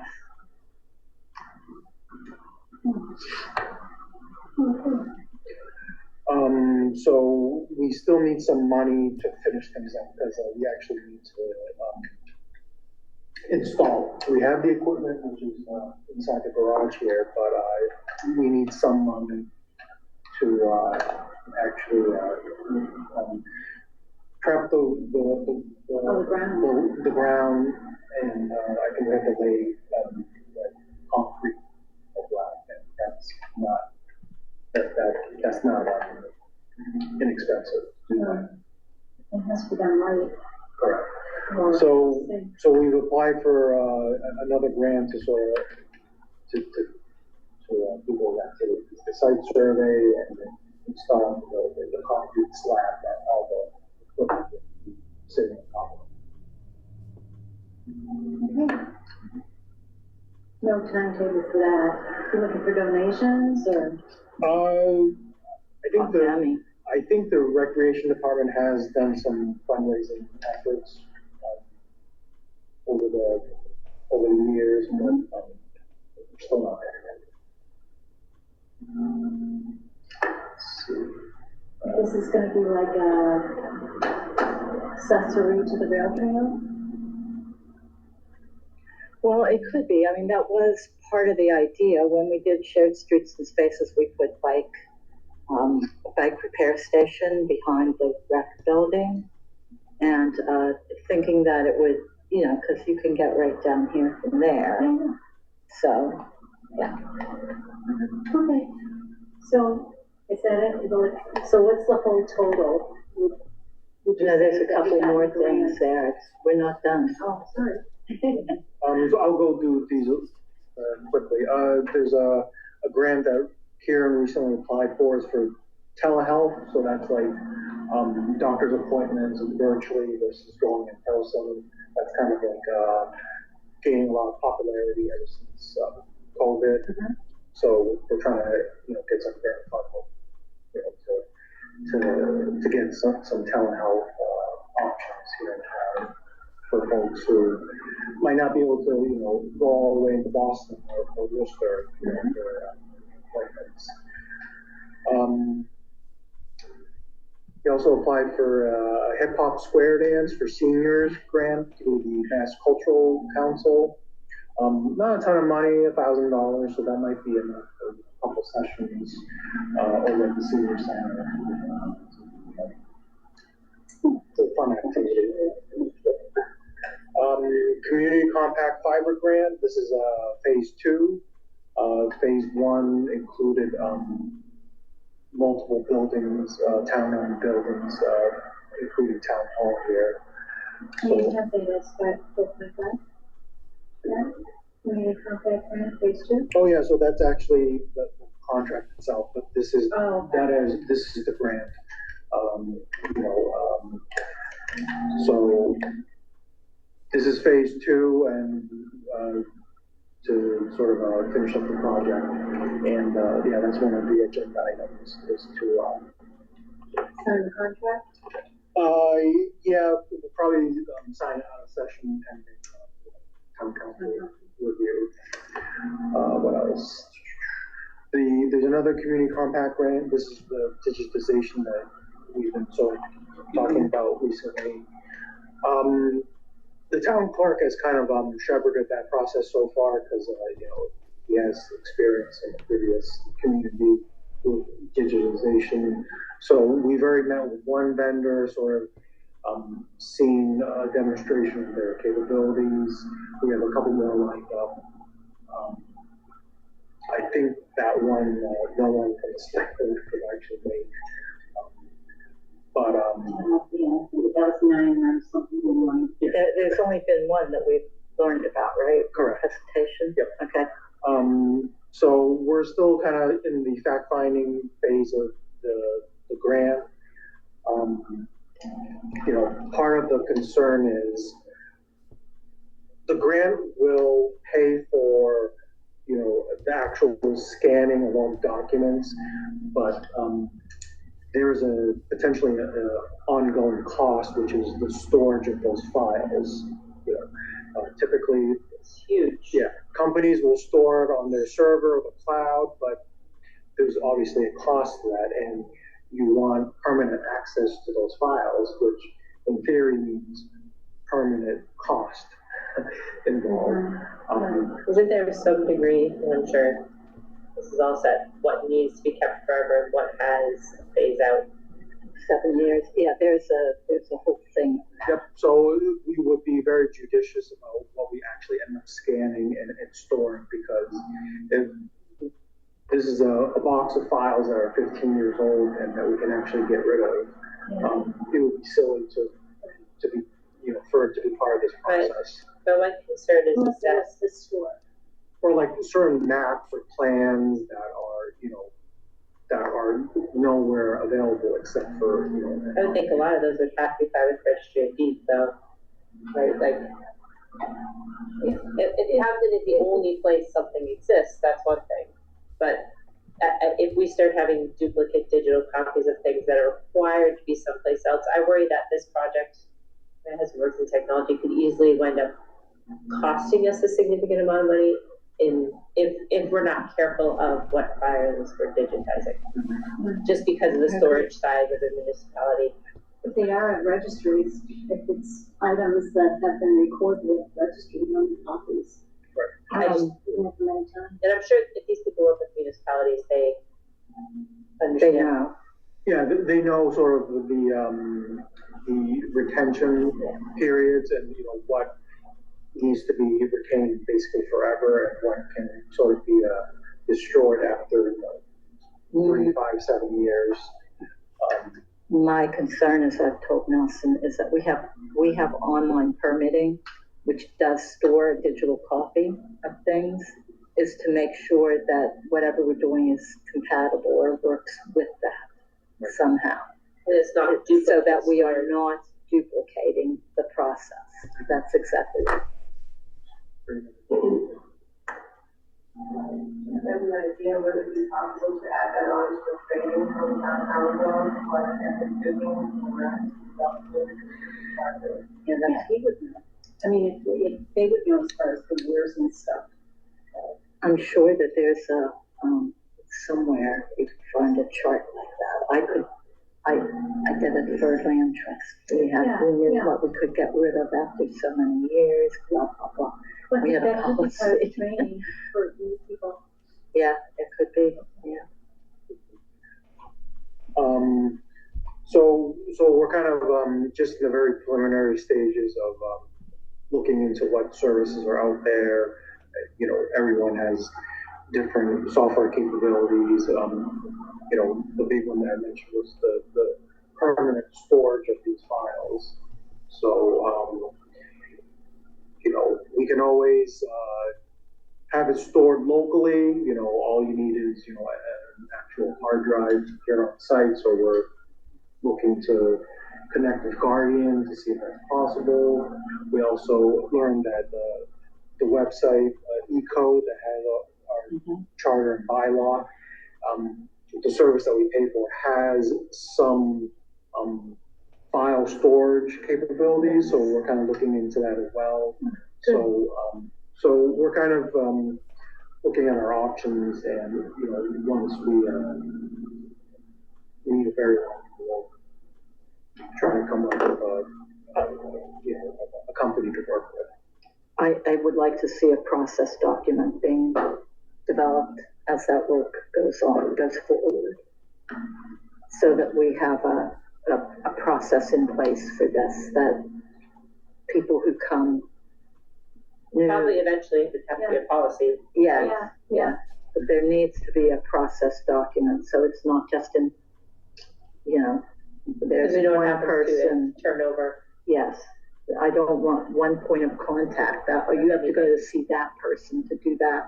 My fear is that we would lose that the same way the software that. And the problem with that is these are, especially these are legal records, and that process gets lost somehow. And the final one here is a complete streets grant for the Brookline Street sidewalk. This one, Kieran and I need to look into it a little bit more. He's been quite busy recently with the playground as well as the 119 sidewalk. Now that those have sort of wrapped up, I think this is the next one that he's really going to focus his energy on to figure out what we can timeline for this. I don't have a ton of information regarding that, but has that been bid yet? We saw pictures. I thought it was bid. No, I think, no, it has not. I think I think the engineering part is done. Is in process at the moment. Because we looked at pictures, we had a presentation on this. Might have been April. Yeah, I think those were like renderings. Yes. Yeah, that has not been out to bid yet. Okay. So, given it's late July, I don't know where the process is at the moment. Okay. Engineering. When does it have to be expended by? I think this one is December of 2026. So every year. So we have time. Yeah. Okay. Just like the one with the digitization we have until. So if we get everything done in 2026, it happen next spring, summer. Yes. Yes. Yep. So that's the extent of the grants, and the grand total is 1.87 million. Pretty substantial. Yeah. With a match of 110,000, which is really good. Yeah. Quite an investment, return on investment. Yeah. Yeah, we have to keep that up. It's a more than pays for the grant writer. Right. Oh, absolutely. Okay. Absolutely. So maybe an update in a couple months, if he has anything coming up, Yeah. and of course watch if something else comes up that he's gonna file for. Yep. I think that's the next tab, the grants available and applied to. We don't have to go over that, but it is the next tab. And we're constantly looking for grants to apply for. Some are more modest in scope and dollar amounts. Certainly the ones that I've gone through today, some of them are pretty substantial, in the hundreds of thousands of dollars. So we're constantly looking for grants to. I'm guessing also department heads should go to Karen when they have specific ones, because often they would get grants that come to them. Well, MRPC sends it, I mean, I don't know about the other ones anymore, about MRPC. As soon as something's out, it goes out to all the department heads and the TA. Planning. I was thinking, you know, like a specific area like library or council on aging or highway, they may get to them, and I just want to remind them to go to Kieran. They don't have to do that process themselves. Right. I do know some departments kind of keep the grant writing and application process in-house. I don't think that's necessarily a bad thing, but certainly Kieran is a resource if, resources, manpower is. Maybe just bring it up in a department head meeting to remind people too. Sometimes it's. Because not everybody is a grant writer. Well, and I think sometimes department heads are so busy, something pops up in their inbox, and they're just like, that would be great if I had an hour. Right. Or 10, 20, but even an hour to think about it, and if they remember that there's a resource there to use for it. Okay, so let's go to 4.5. 4.4. Well, Are we go? oh no, we have to do 4.4. Yep. For the agenda. So Nelson, what are your recommendations? So, let's see, I think originally we were targeting September 30th, the last Tuesday, to have a special town meeting, mainly to the MBTA community. Yeah. Adam's not able to make it on the 30th, and given his expertise and involvement in it, I think it would be wise to find a date that he could accommodate. So we were looking at the 24th or the 25th of September. Adam did indicate he would be available. I didn't hear that from John Mayer yet. No. Yeah, either one, we had set the 24th for the select board meeting, so we could do it that night if that's possible. Okay. I won't be here, but that's okay. You can do it without me. Yes. Why don't you do that? 25th? I mean, I'm good for a select board meeting on the 24th, but I won't be in person, Oh, okay. most likely. What is that for the week? You know, that's for a long time, so, That's for a long. yeah. That you won't be at meetings? I'll be virtual. Virtual. I'm looking at September meetings though, because we looked at this already. Yeah. I'll be there on the 2nd. Yeah. And the 24th. The 24th is virtual, and I had the 30th down for select board.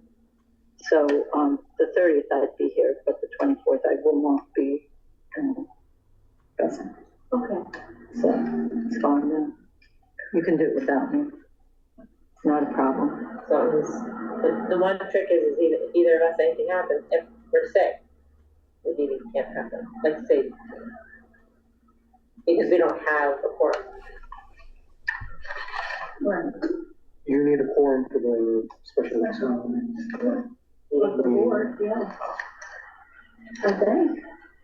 Oh yeah, you do. Yeah. Absolutely. Understood. So just know that. Well, we need the moderator. Yeah, so I'll touch base with John to see who's available. So if we just assume that the 24th is available, and we kind of work backwards, I think the planning board wanted to have some public hearing. Was it 2 weeks or up to a month before? Yeah. 7 days is good, but and then we also would need to open and close the warrant. And given that it's really for just the. Well, they can hold a public hearing anytime. Right. Okay, we don't have to hold up any dates, but they don't have to hold up their public hearing at all. Right. They can have it anytime. Right. So I think so they should have it sooner rather than later. Yeah. You know, we don't want to cut it too close to the special town meeting. Okay, so what do we need to, after opening and closing and posting before? So it's a special town meeting, which means we need to post 2 weeks prior. I think opening and closing the warrant, it doesn't need to be that long since it's really just for the MPA Communities Act. Certainly we could, add a couple. If we need to put something else on, we can, but it's not gonna be a long warrant. Right, correct. I think we have, all of August or even into September to sort of, determine, when we want to open and close the warrant. So. How many days before the meeting again do we have to post 2 weeks. the warrant? Is it 2 weeks? I believe so, yes. 2 weeks. Okay, post it 2 weeks before, but,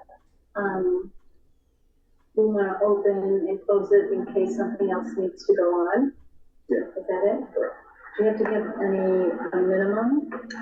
I don't think, You can do it in the same day, I believe, as long as you, make it known. yeah. I mean, there's no reason why we would do that, so I would keep it up open for maybe a week or two. And I You mean, wanna do it like, say the 19th of August to open it and close it the 2nd or the 9th of September? Close it the 2nd of September. And it's the 2nd? Sabrina has What? You might want to close it before a select board meeting. right. Well, the 2nd? Close it the 2nd? The 2nd is a select board meeting, Yeah. so maybe we close it the Friday before, the 29th. Oh, so we can discuss it. Okay, now you want to discuss it before it's Submitted. closed.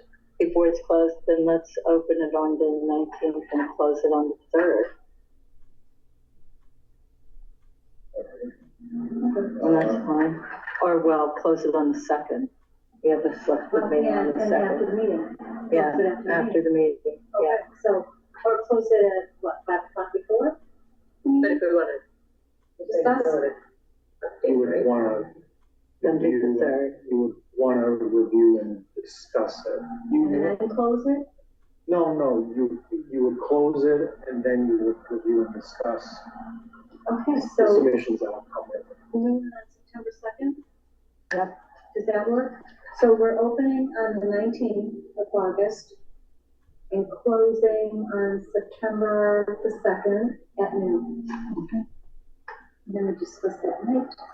And hopefully, And so we're saying we're going to do it on the 24th, Yeah. knowing that yeah, if one of us, it'll have to be canceled, it's enough for at least a week. Yeah. But I think we're okay with what we're planning. Yeah, even though And the date. get the answer. I mean, if you could find out by next Tuesday, the 5th, our next meeting. Do we want an alternate date if it's not the 24th? Just so we don't have to come back and forth again?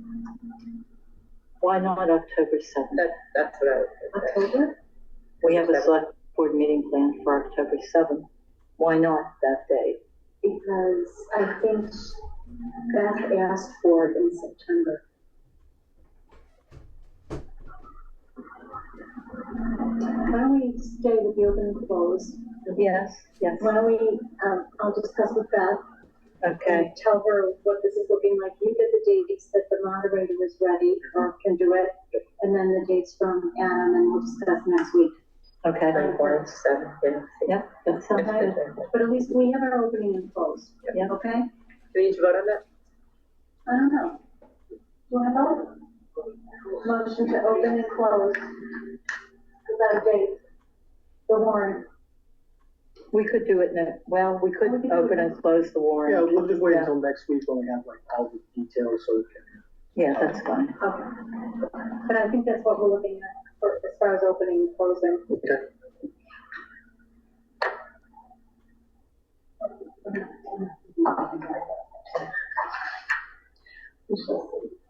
All right, so we're putting that at August 5th.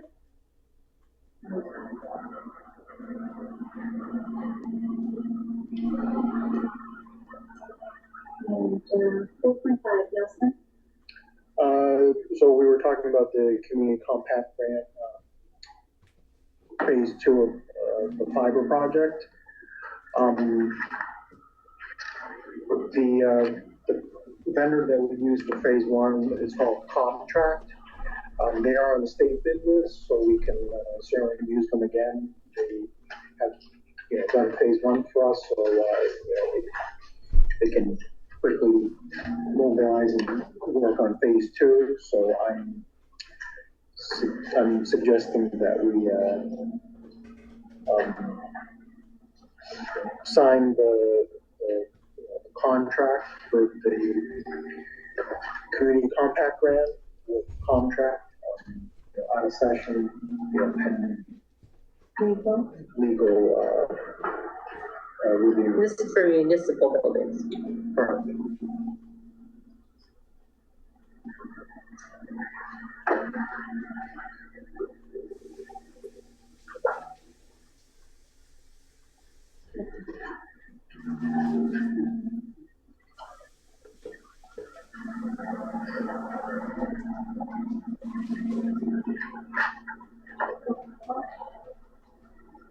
This is 4.5. It's for, okay, that's this.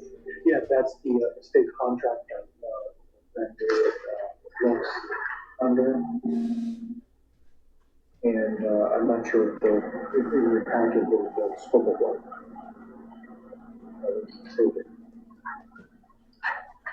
Any questions?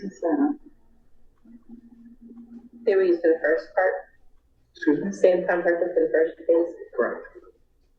and there was no issues with that. Okay, there it is, there it is. This is, for the grant? The grant or? Yes. Correct. So it sounds like phase 2 is the reading room and the recycling center. So all other buildings are set, you're ready? The contact name says Eric Slagle. Should that change? Yeah, I'll have them change that. And same with the email address? Yes.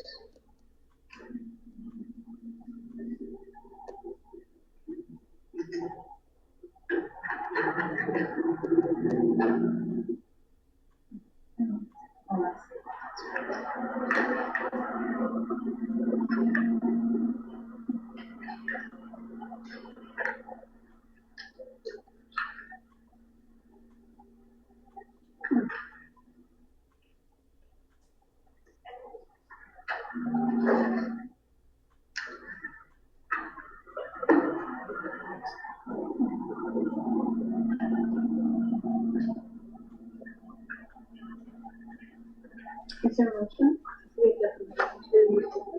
Some discussion? I would make a motion to sign the community compact grant phase 2 fiber contract as discussed out of session with after the review with operation. What's exactly about that? Contract Corporation? Contract corporation. There's like 5 different names on the documents. I will second that. Pending legal review. Yes. Any further discussion?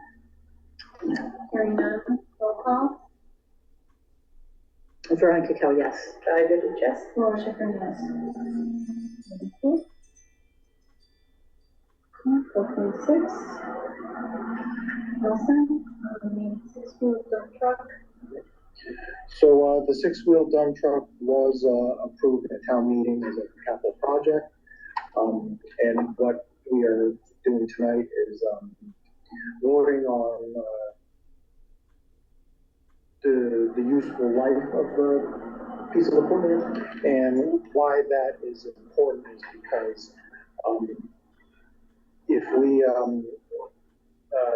agree on a useful life of 15 years for this piece of equipment, we can, when we go out to borrow, we can borrow for a 15-year term, which would stretch out the payments and it would sort of lessen the burden on the general fund. Sure. Because if we were gonna do 5 years, those payments would be pretty sizable, and, you know, I'm not sure if the budget can actually handle that.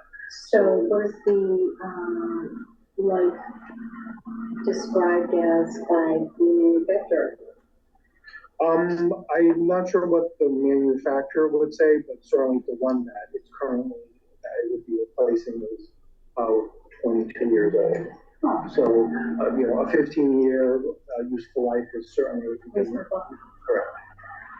And, you know, we also have bond counsel that kind of reviews it, because, you know, we couldn't say it had a 30-year lifespan. Right. So I think 15 years is a pretty good compromise, and that stretches out the payments, and you know, it's still within reason. Yeah. So on the,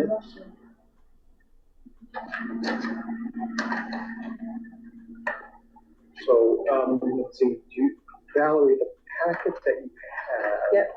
I have a whole bunch of stuff in it, yeah. So let me see which one it is. It's the document. Retirements letter? Yep.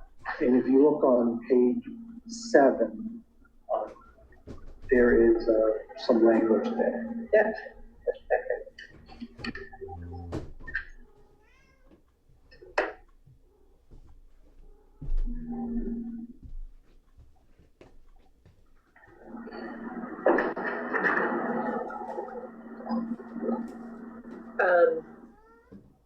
This is from the loan agency.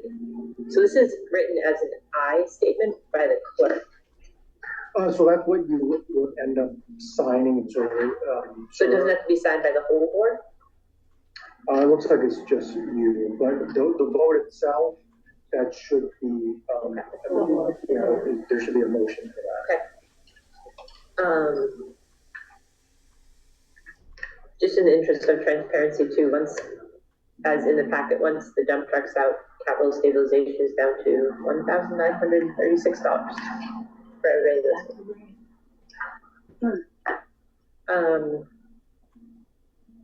So, vote of the select board as to useful life.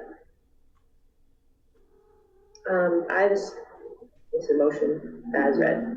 I, the clerk of the select board of Townsend of Massachusetts, certify that at a meeting of the board held July 30th, 2025, of which all members of the board were duly notified and at which a quorum was present, the following vote was unanimously passed, all of which appears on the official record of the board in my custody. Voted that the maximum useful life of the dump truck, so this would be the motion. I move that the maximum useful life of the dump truck with plow be financed with the proceeds of the $295,000 borrowing authorization by the vote of the town passed June 18th, 2025, Article 15, is hereby determined pursuant to General Law, Chapter 44(7)(1) to be 15 years. Second. Second. Any further discussion?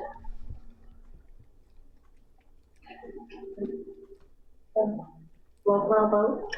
Veronica Kelly, yes. Yes. Laura Schiffern, yes. Should I read the last part now? Yeah.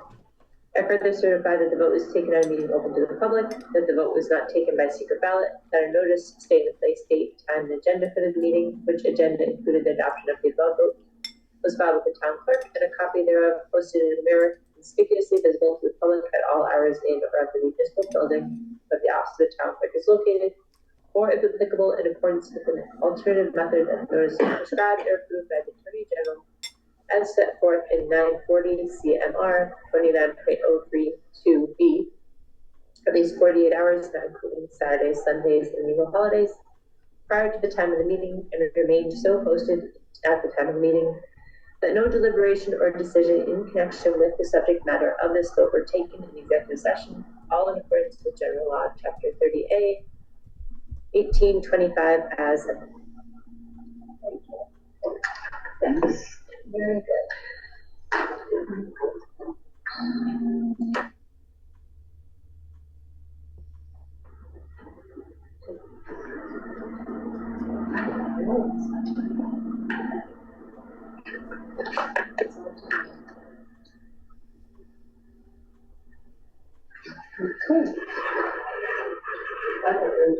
4.7, review, discuss public comment policy.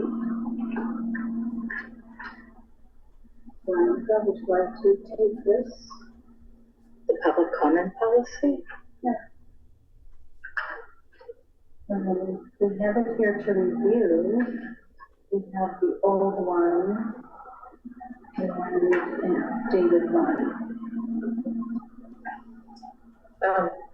Is this you, Veronica, or me? Oh, do you want to do it? I think it was you. Okay.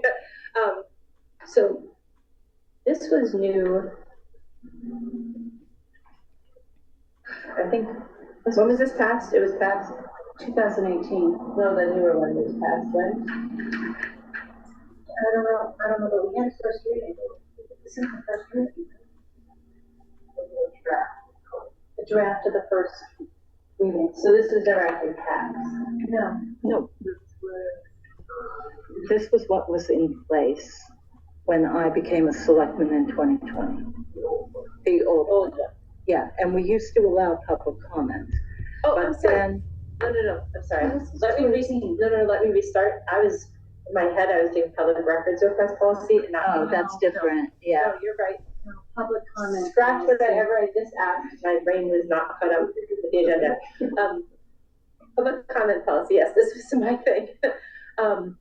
So in speaking with council, this basically was exactly what council recommended after the Supreme Court ruling about language in public comments, which kind of invalidated our previous policy. That's right. Because it speaks to decorum, which we cannot do.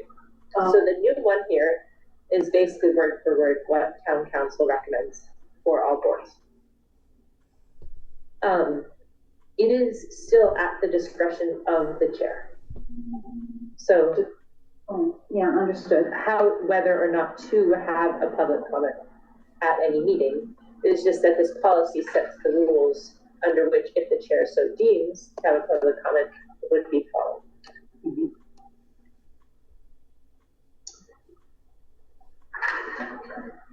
Would you like to do it as the first reading, the recommendation? You want any discussion, or? Well, then we could discuss. Okay. That's what I think. I think we should, because. Yeah, please. Whatever you want. Well, hang on, we don't have first reading on the agenda. We have review, discuss. So maybe we should do the first reading at the next meeting. Yeah. But if you want to read it, Yes. and then we can discuss. And you know, go along. I'll stop at the end of each section for commentary Yes, or thoughts, and then I can pass those comments back to council. Yes, that would be good, yeah. And to see if we want, because we obviously, this is just the template by which. So to start, let's see, the town of Townsend welcomes everyone to the meetings of its many public bodies. All such meetings are held in accordance with the Commonwealth's open meeting law and state and federal free speech laws. We are your local elected and appointed public officials and believe that public participation is crucial to town government. Town officials do their best to inform and to listen to the public, but must also ensure that they are efficiently and effectively, promptly performing their respective duties to serve the community. Any questions? That looks good to me. Sounds good. I think the important thing is about effectively, promptly performing, just because we don't want meetings to last all night and get off track. To this end, the following rules governing public participation at the meetings of all town public bodies. 1, the chair or his or her designee shall devote a period at each meeting to public comment, the public comment period, to the extent that doing so does not interfere with the public body's ability to perform its duties in an orderly, efficient, and timely manner. The point of the meeting at which the public comment period takes place, the duration of the public comment period, the number of individuals and or entities who are permitted to speak, which individuals and or entities are permitted to speak, and the time for which such individuals or entities are permitted to speak shall be at the sole discretion of the chair or his or her designee, provided, however, that the chair shall do to the best of his or her ability, ensure that each individual and or entity who is permitted to speak is allowed an equal amount of time in which to do so.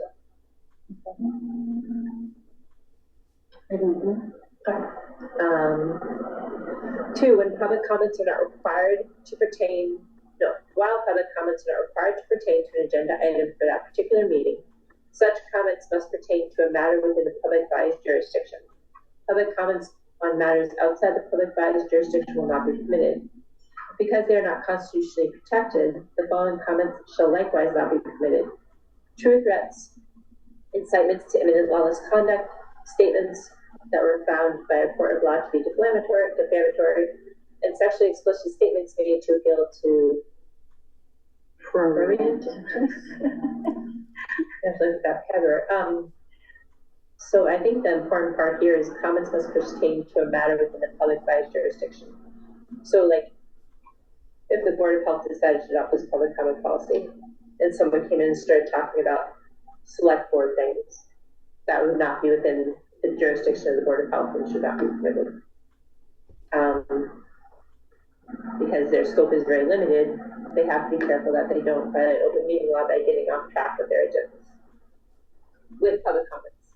Okay, so likewise, what is the jurisdiction of the select board? Pretty broad. Right.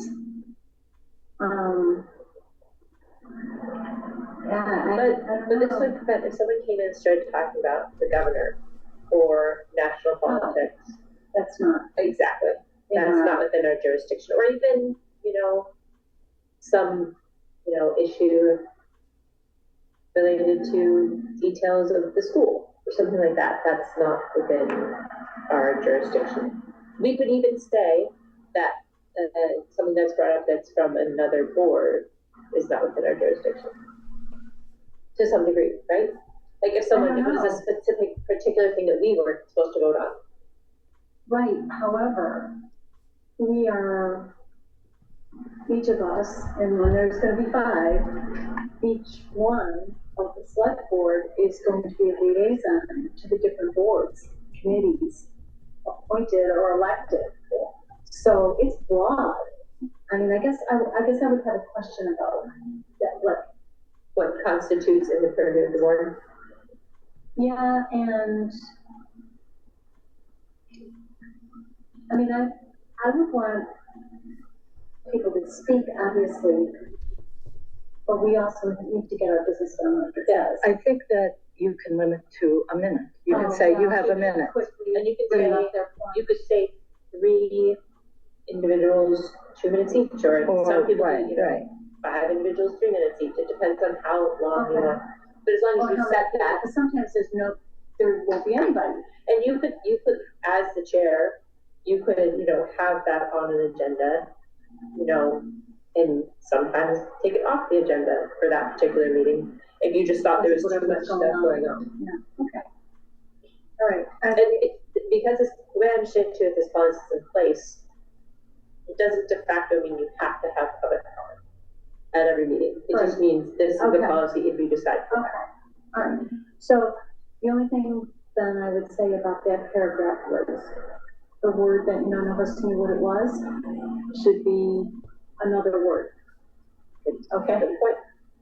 I don't want people reading it saying, what are you talking about, It seems like a very legal word. But he's a lawyer, yes, but we're not, and commonly people are not. Okay. Section 3, individuals and or entities who are permitted to speak during the public comment period shall begin their remarks by stating their name and address, including their town or city of residence. Yeah. Number 4, individuals and or entities who are permitted to speak during the public comment period shall do so only through the chair. Yep. I think that's really important. That's protocol. Yeah, I agree. And that's related also to that is protocol. Yeah, people should know that. Yeah.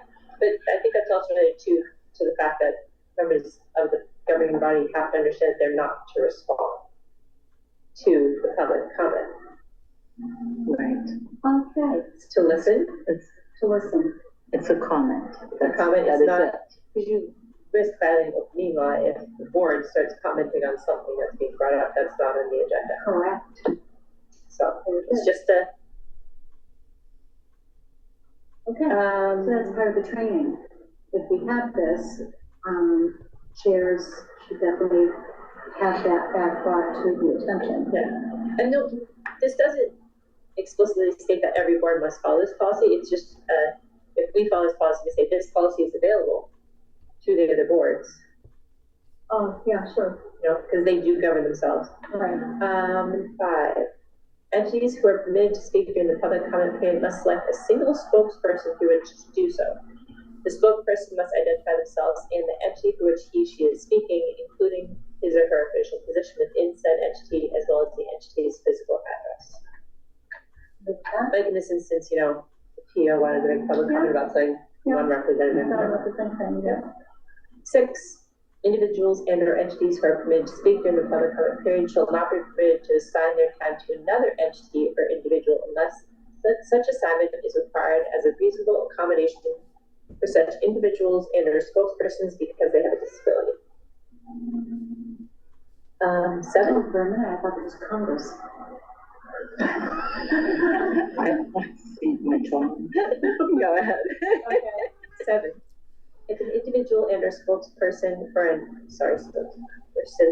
entity permitted to speak during the public comment period requires a reasonable accommodation to speak because of his or her disability, she must contact the chair at least 40 hours prior to the meeting to arrange for such accommodation, which may include permitting said individual or spokesperson to speak for a longer time than the other individuals and or entities permitted to speak during the public comment period.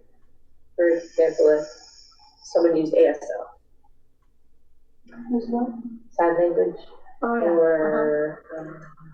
Or that 48 hours, we wouldn't want to find out on Sunday.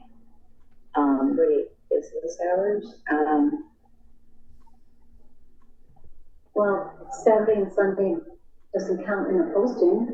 I know, but Don't you get clarification on that? yeah, get clarification on that.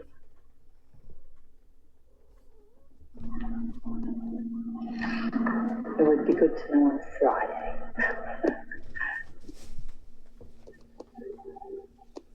And imagine what Yeah, wording that's is what in we have postings for agendas would suffice it here. Yeah, I don't know that. So just clarify, I think.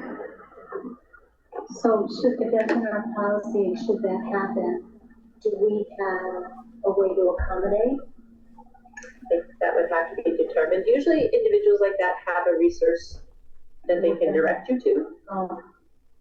I know at least for the sign language perspective, usually they would have, there's usually state.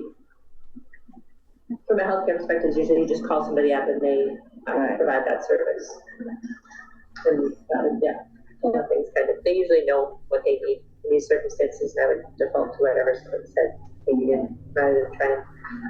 So if you get those two questions, answered from Adam, and then we can do it to Sabrina to do first reading for the next meeting. Okay. That's good. Good about doing that. That's important. Okay. 4.8, review, discuss open meeting law complaint and public records request response processes. I guess this is me, and I want to say that I am learning every day, and that I think I did whatever correctly today by this, but I'd like to read it for everyone out there, because I probably haven't read it enough. Instructions for a public body that receives a complaint. The chair must disseminate the complaint to the members of the public body. I did not know that that was part of my instruction, and I should have, I guess, before I became chair. The public body must meet to review the complaint within 14 days, usually 20 to 22 calendar days. After review, but within 14 business days, the public body must respond to the complaint in writing and must send the complainant a response and a description of any action the public body has taken to address it. At the same time, the body must send the attorney general a copy of the response. The public body may delegate this responsibility to its counsel or a staff member, but only after it has met to review the complaint. If a public body requires more time to review the complaint and respond, it may request an extension of time for good cause by contacting the Division of Open Government. So I just wanted to read that into the record, and I did also want to apologize for any of the missteps that I have had, and promise to practice more, because I think we're getting a lot of practice on this, but hopefully, not anymore after today. It will be done exactly to the letter. So thank you for bringing that to my attention. Knows that town council can say, you know, transfer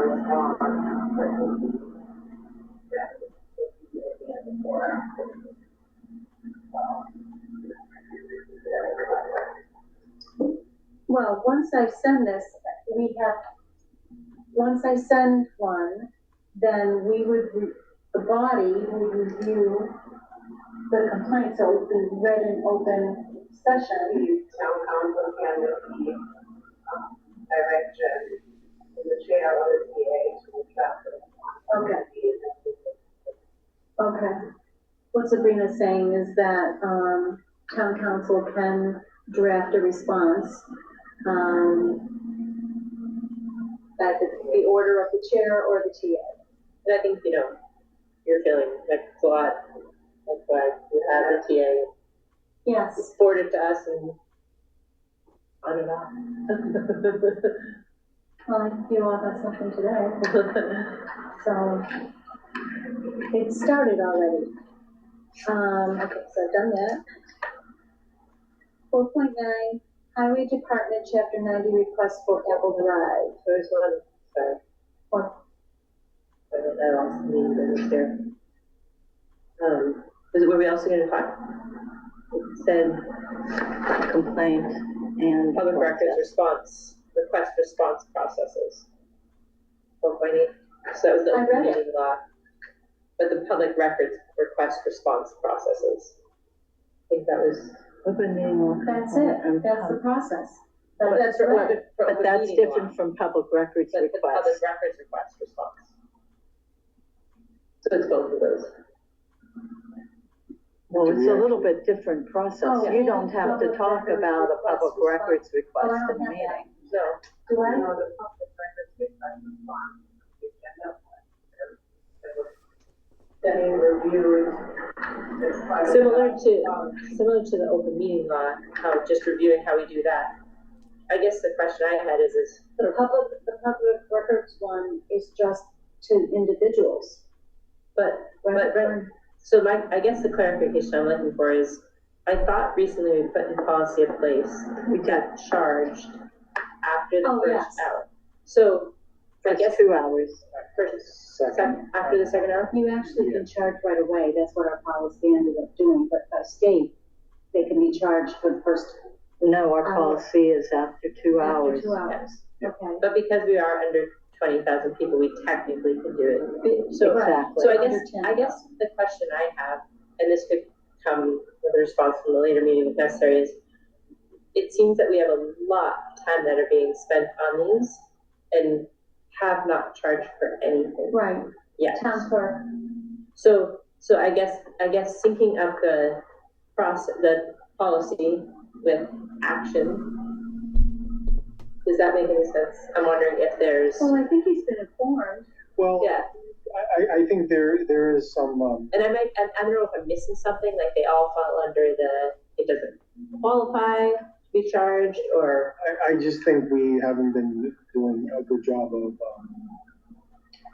documenting our time that it's taken to fulfill some of these requests. We just kind of do it as is without really considering how much time we've really spent on it. So, and I think sometimes we get a lot of extraneous requests, and that's why we have that policy, so that we don't. I mean, this has been going on since December, January, constantly, all the time. Yeah, So I don't know if this, even Kathy Spolver complained about it. yeah. So I just think it's like, it's a pattern I don't see changing. I could be wrong. I'm just talking openly here. And it seems like, I know that the police chief has a lot of experience with wording responses and like how, because they also get people who just keep crafting responses and stuff. I don't know if there's someone who can help with that. If we think we can put this in place, I just don't want to see it go on for a longer period of time. We set up a revolving fund for it, right? We did. And so We set up a revolving fund, yes. because if that person's job is being taken up so much by this aspect of governance, that's why we put the policy in place. Harrison's saying the same thing. Yeah, and so I just want to make sure that we start thinking about, and I know that we're behind on them because there's so many of them, but that we just start thinking of how we respond in order to make sure that we're getting, after that 2 hours, we're getting that, whatever the fee that's necessary. $25 per hour. And I think that's also important because as select board members, we are volunteers, that we figure out who we can give the responsibility to. Right. Because we are also special town employees. Yes. So that we don't. So our time counts as well. Well, our town counts, but we can't be compensated for it. We're not compensated. No, that's true. And so that's also a point I'd like to clarify. Like, do we, if there's compensation if a request, say, takes 5 hours and 3 of it's your time, can we even charge for that? Or do you have to assign it to someone else? Ask them when you talk. But I don't know, I think Nelson is probably you figuring out how we start. Charging. Yeah, so. And town clerk. Yeah. Because he's well aware. Yeah, so, you work together, I know you guys work together. What we have done recently is, we've, a lot of times have requested, for the original requester to either, narrow the scope of what they're looking for. That way we can, have a better sense of what the level of effort involved. And I think maybe where we're lacking at the moment is once we receive that clarification, we haven't really estimated how long it would take to fulfill that request, because that's actually the next step. So once they've narrowed the scope and we receive that narrowed scope, then we kind of need to estimate, this is going to take 6 hours. Then what the next step is, we actually go back to the original requester. We reviewed your request and we estimate it's going to take 6 hours to produce the records you're looking for. Do you want to proceed? And I think we haven't done that much at all. So I can work with the town clerk to make sure we really get an estimate from either the individual or various departments involved. Like, hey, how long do you think this request would take to fulfill? And the way I read this bit law, it can be a best faith estimate. And if it comes back and, we overestimated, obviously we'd have to get back. Right. Or if it winds up being more, you can request further. They don't pay up front. Actually, they do. They don't get the data unless they pay. But if our estimate is 4 hours and it ends up being 3 hours, we would only charge for 1 hour. Yeah. Or get 3. But if we estimated 4 hours and it ends up being 8, then they would have to pay for the difference. So thank you for bringing that up. And the policy has been in place now since when? Middle of May. Middle of May. Yeah. Okay. June, July. And I know it's been a really busy time, but that's why I just want to bump it up every once in a while to make sure. It's we're a taking policy steps that needs to be adhered to. I agree. Okay. So 4.9. Oh yeah, sorry. No, thank you for bringing it up. 4.9, Highway Department Chapter 90 request for Apple Drive. So the Highway Department has put forth a request to the select board to pave Apple Drive, mill and resurface it, to be exact. Okay, 61,438.74. Is there a motion?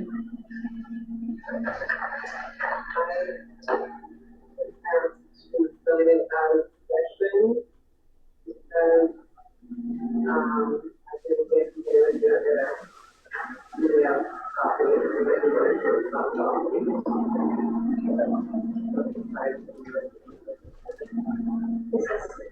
This is blue. Oh, okay. All right. Just let me discuss. Okay. I move that we approve the highway department's request for chapter 9 funding. Chapter 9 funding to be used for Apple Drive to be signed out of session. I will second that. Any discussion? Hearing none, roll call. Veronica Kelly, yes. Kelly Goodrich, yes. And Marcia Fring, yes. Thank you. Go Apple Drive. Okay, work session 5.1, town administrator updates and reports. So I kind of updated a few things already on my list throughout the meeting tonight. The one thing I did not get to was, I know there was a desire to meet with the other two select boards in Ashby and Pepperell. Mm-hmm. So we are actively working to get that up and running. I do think there is a desire to sort of explore options to collaborate, share resources, regionalize. In fact, I actually just had a meeting with the Townsend and Pepperell TAs in this very room earlier this afternoon. The Ashby and Pepperell. Oh, right. I'm sorry. I knew what you meant. The purpose of that meeting this afternoon was to draft up a letter to the school department. We drafted one similarly last year. The infamous 3% letter.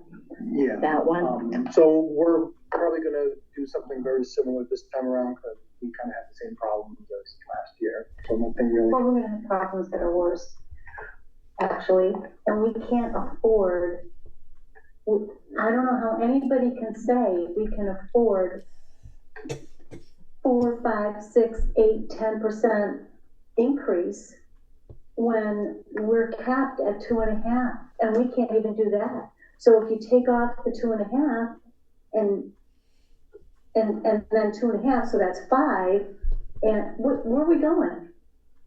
Nobody's going to be able to function in town for services. Yeah. So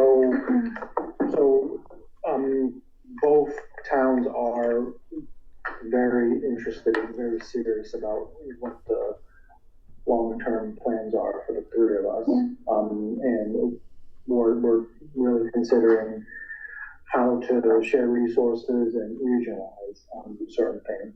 Everything is on the table at the moment. So we just have to find the right opportunity to make those things happen. And some of those initiatives take time. You know, it's not something that you can sort of affect overnight. It takes sometimes a couple of years to maybe even 3 years to get up and running. Because I agree, it's not sustainable what we're currently going through. You know, there are talks that, you know, the school formula may change in a couple of years. While I'm hopeful, it's wishful thinking to think that something so dramatic will change that would, you know, greatly assist us in the annual budget process.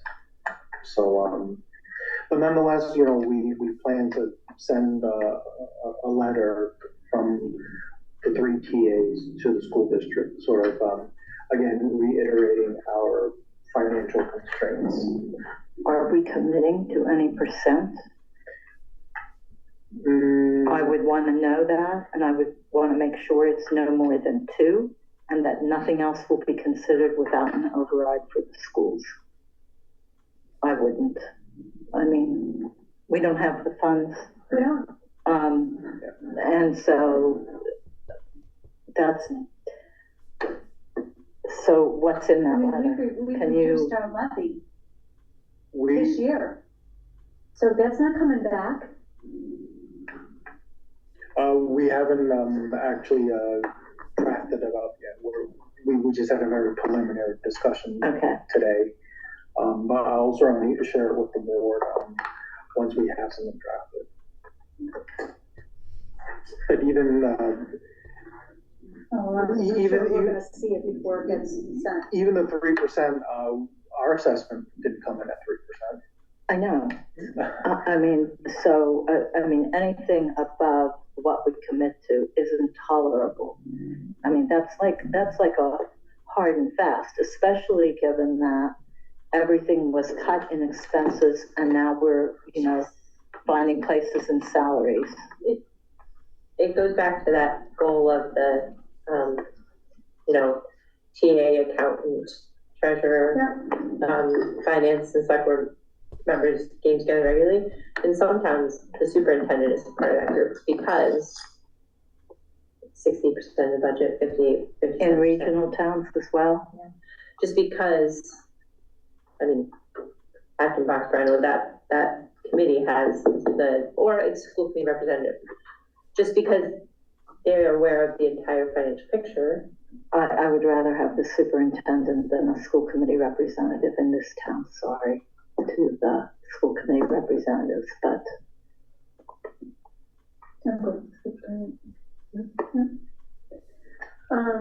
Next.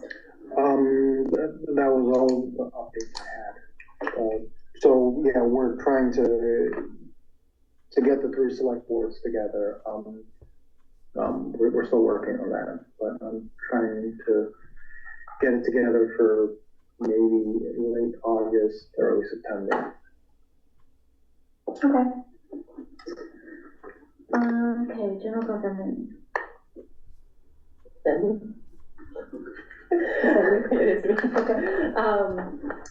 I don't have a lot. I'll have a better report from the library next time. They're finishing up summer reading. In terms of general government, I think we should get back on here the Dudley Meadows that we had all kind of said we wanted to transfer to conservation.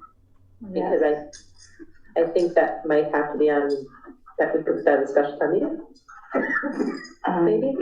If we're doing that, yes. So maybe, because that's with Concom, they're still wondering about that one. Okay. I think it just keeps getting dropped.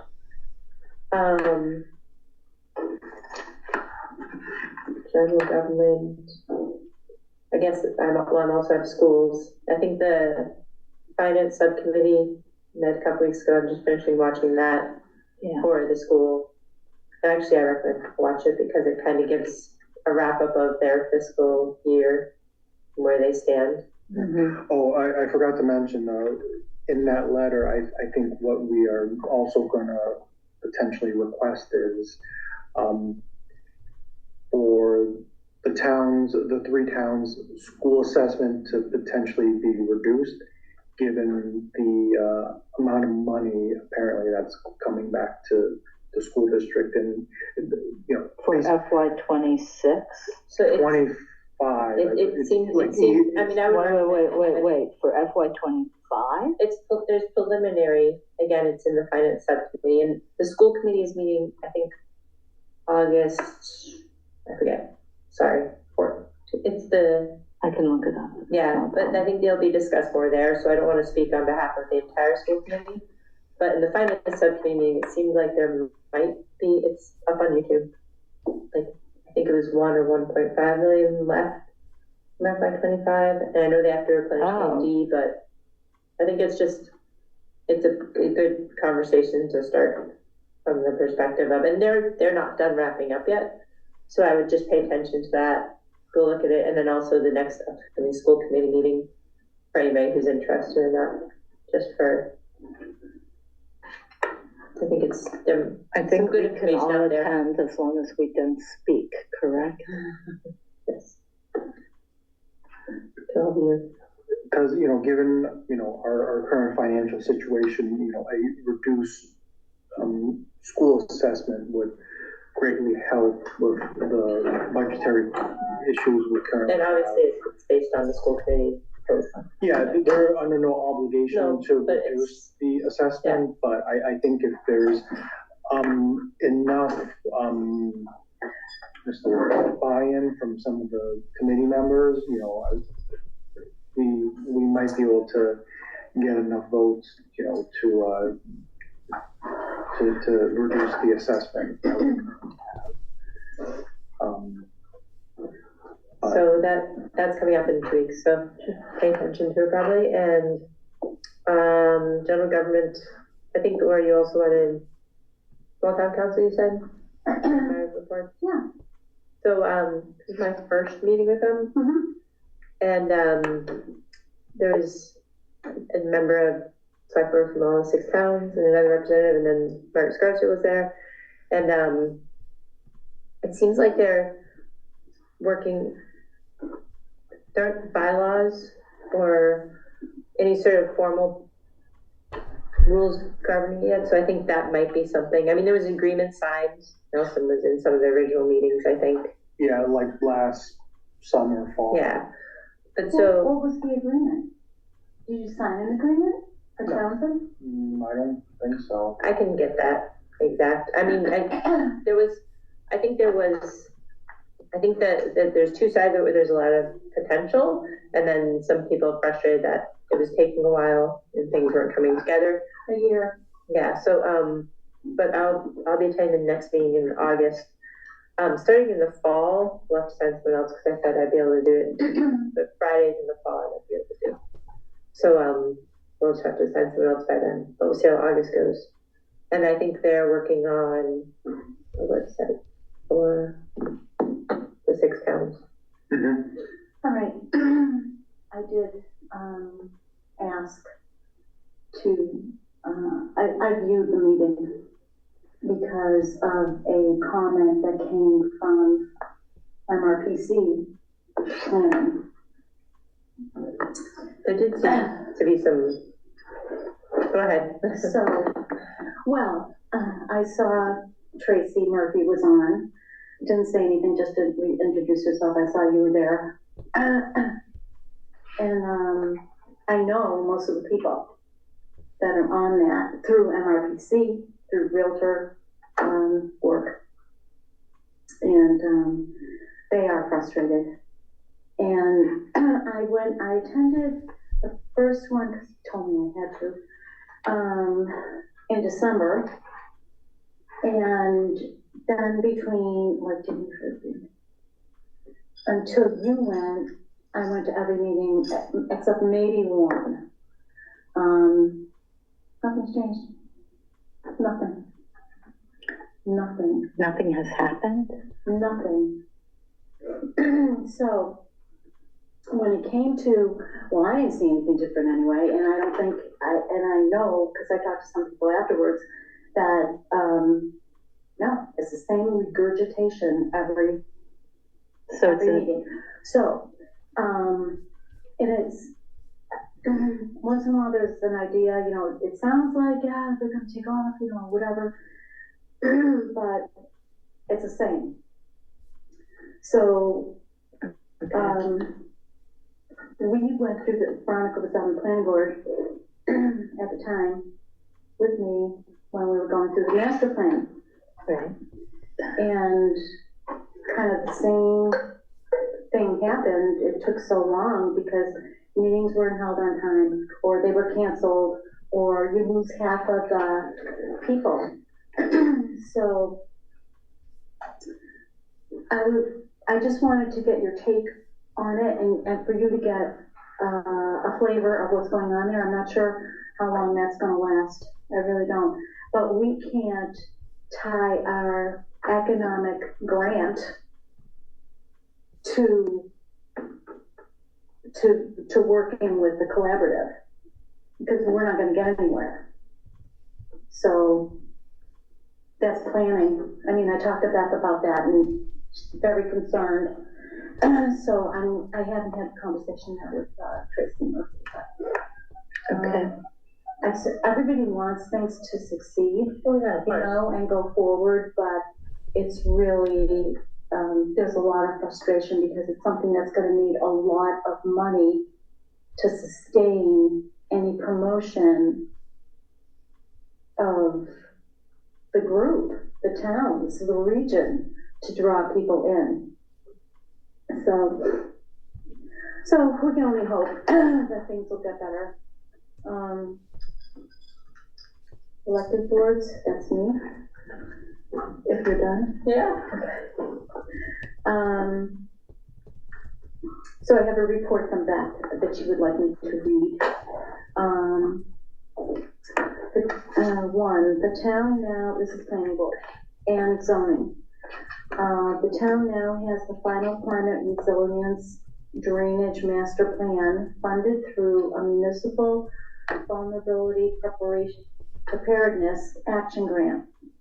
Many thanks to our collaborators and stakeholders, town staff, land use, Weston and Sampson, the Neshoba River Watershed Association, and MVP staff. The plan is on the land use department page of the website.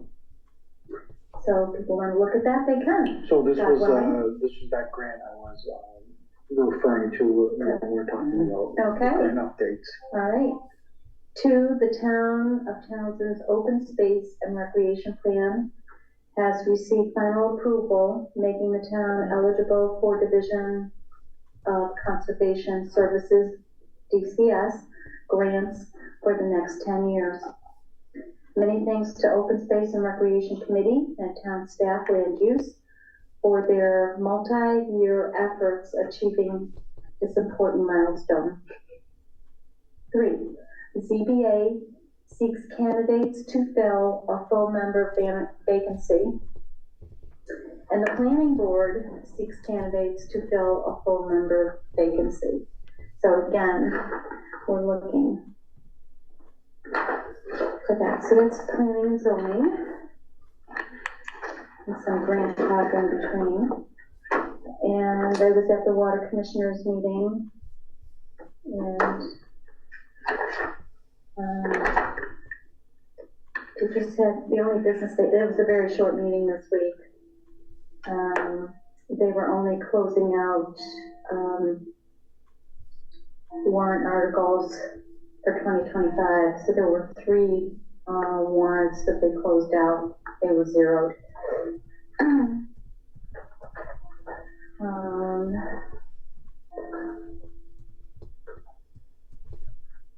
think it's too bad that we all know that Dave is going through something right now. I think it's really too bad because I've seen his documents and he clearly, to me, in my mind, as liaison with him, did everything appropriately. But Everything was public record. everything was public record from like the October-November timeframe before. I was on the select board and we reviewed it.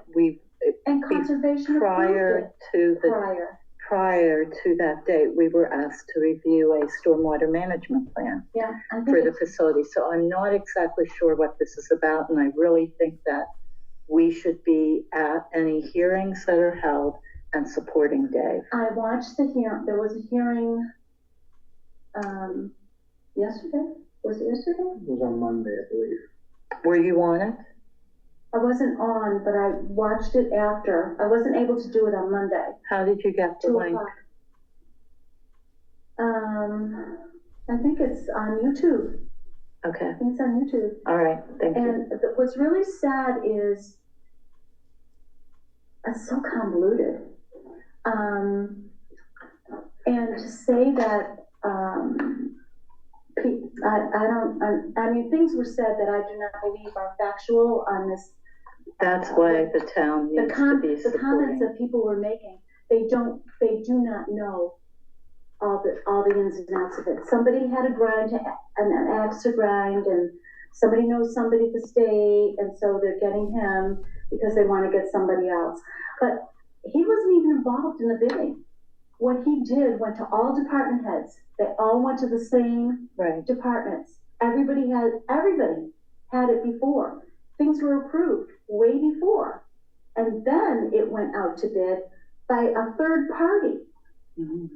So to say that the town's gonna be sued because somebody got papers, beforehand and somebody, No, first of all, saved the town money, and it wasn't even. have we applied for insurance counsel? Yeah, we're waiting for We're trying to get a case was opened and we're waiting. We're trying to get an official determination from our liability insurance company. Right, okay. I too think we should be helping him. He's got all the documents he needs. Somebody made up a story and somebody at the state has it in for somebody.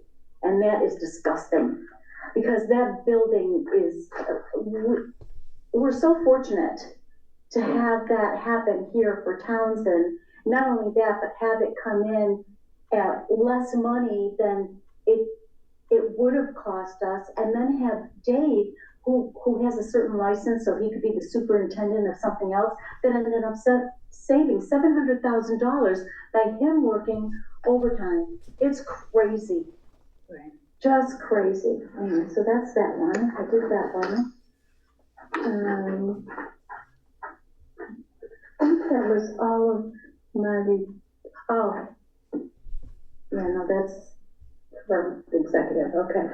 Okay, nothing else? Nothing. Okay. Anything? The only thing I have, I mean, I know that our fire chief is here to talk to us about, You know, it said in the executive? yes. But other than that, it's, I guess the only question I have is the encroachment at Squanicook Meadows. Were you able to look into that? Otherwise, I would like it put back on the agenda for the next meeting. I wasn't. Was I supposed to do something? Yeah, I thought you were going to look into it before we determined whether or not to go forward with sending a letter.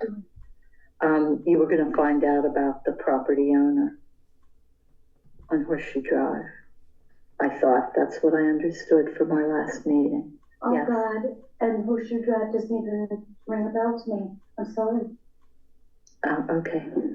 Let's put this back on the agenda and we'll go forward from there. Okay. Sounds good. Coming back on and off, right? Dudley Meadows? No, Squanicook Meadows. No, Dudley. Well, Dudley too, but Dudley, Squanicook is a separate one. The encroachment there on town property. 2 sheds that are in the back. Both of them. Yeah, Dudley, we want to get into conservation, so we have to. Right, we have to discuss, and that could be something that could go on a special town If meeting.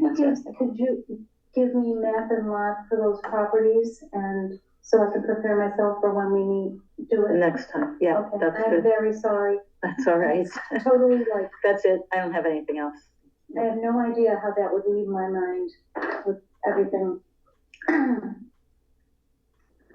Okay, I don't know if I can read that. Announcements, okay, I have 2. One is that we received from Chelsea Patras. This is the Regional Coordinator Council monthly meeting, which is August 19th. Yeah, I saw that. This is the meeting that we were gonna assign someone to. And I was supposed to assign somebody to. And I don't think Nobody anybody is stepping up to do it. So I think I'm available. I'll go to the meeting on August 19th. I don't want to be on the committee. I don't think I'm not the any of us best should be on the person. committee at this point, but nobody else is willing. Right, and it's 8:30 to 10:30. I can do it. Regional, what is it, the regional Coordinating council. coordinating council? It's for transportation, for, what do we need to get people to doctor's appointments or this and that. Maybe we can just get a feeling if this is duplicate of other things. It's to discuss the transportation needs of area older adults, people with disabilities, and low-income commuters, and to brainstorm ways to collaborate on solutions. So I guess my question is the other, I don't have all the acronyms down. Is that MJTC? So, March? No, this is, so this is separate. it's a separate thing, So I'm wondering if it's just duplicate of these other things that. like the Oliver TA and the Mart and all Yeah, and that. so I just want to make sure, like, I'll go before, to the meeting, before I'll we- scope it out. yeah, before I really pressure people into seeing who wants to be on it. Yeah, Okay. Is it required? I don't think so, but I think it would be a bad idea to ignore it. Yeah, oh yeah. Only absolutely. because, it could be something that we want to have.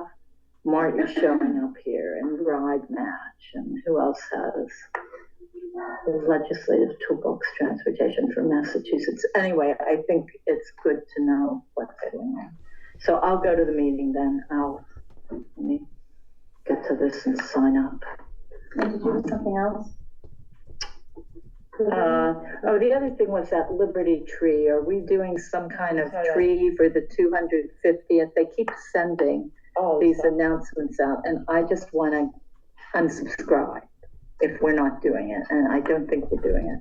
So Unless we want to forward it to someone else historic, I don't know. we could do that. Why not? And then see if anybody else wants to. The next time I get it, I'll send it off to others. and see if anybody else wants to participate. That sounds good to me. And All right. to say about that? The Liberty Tree? No, but I've been getting those emails myself. I get like one every I couple just days. want to say again, before we wrap it up here, that, we do need volunteers. We probably need them more than ever now. Considering our financial situation, we could certainly use anybody's expertise of things that they have a passion for. And, as James was remarking before, if somebody has, they have a passion for something, they do it, they're gonna fight for it, kind of thing. So, appealing again to all. Our next meeting is August 5th at 6 p.m. And we will review and sign payroll and bills payable warrants out of session. Do we have a motion for that? I move that we review and sign payroll and bills payable warrants out of session. Second. Any discussion? Hearing none, roll call. Veronica Cal, yes. Jess. Okay, executive session and votes may be taken. 6.1. Executive session pursuant to Open Meeting Law, Chapter 30A, Section 21A, 3, to discuss strategy with respect to collective bargaining if an open meeting may have detrimental effect on the bargaining position of the public body and the chair so declares. This is being declared as the override did not pass, and we have informed you of this in the past. Read the unions and that we are, Clerical Union, Supervisors Union, Highway, Water Union, Police Union, and Fire Union. and we are We're adjourning adjourning out of executive, in executive session. in executive session. Second. Any discussion? Nope. Okay, roll call. Veronica Cal, yes. Jess. Okay, and Laura Schifrin. Thank you all very much, everyone. Thank you. Thank you, Good TK. night.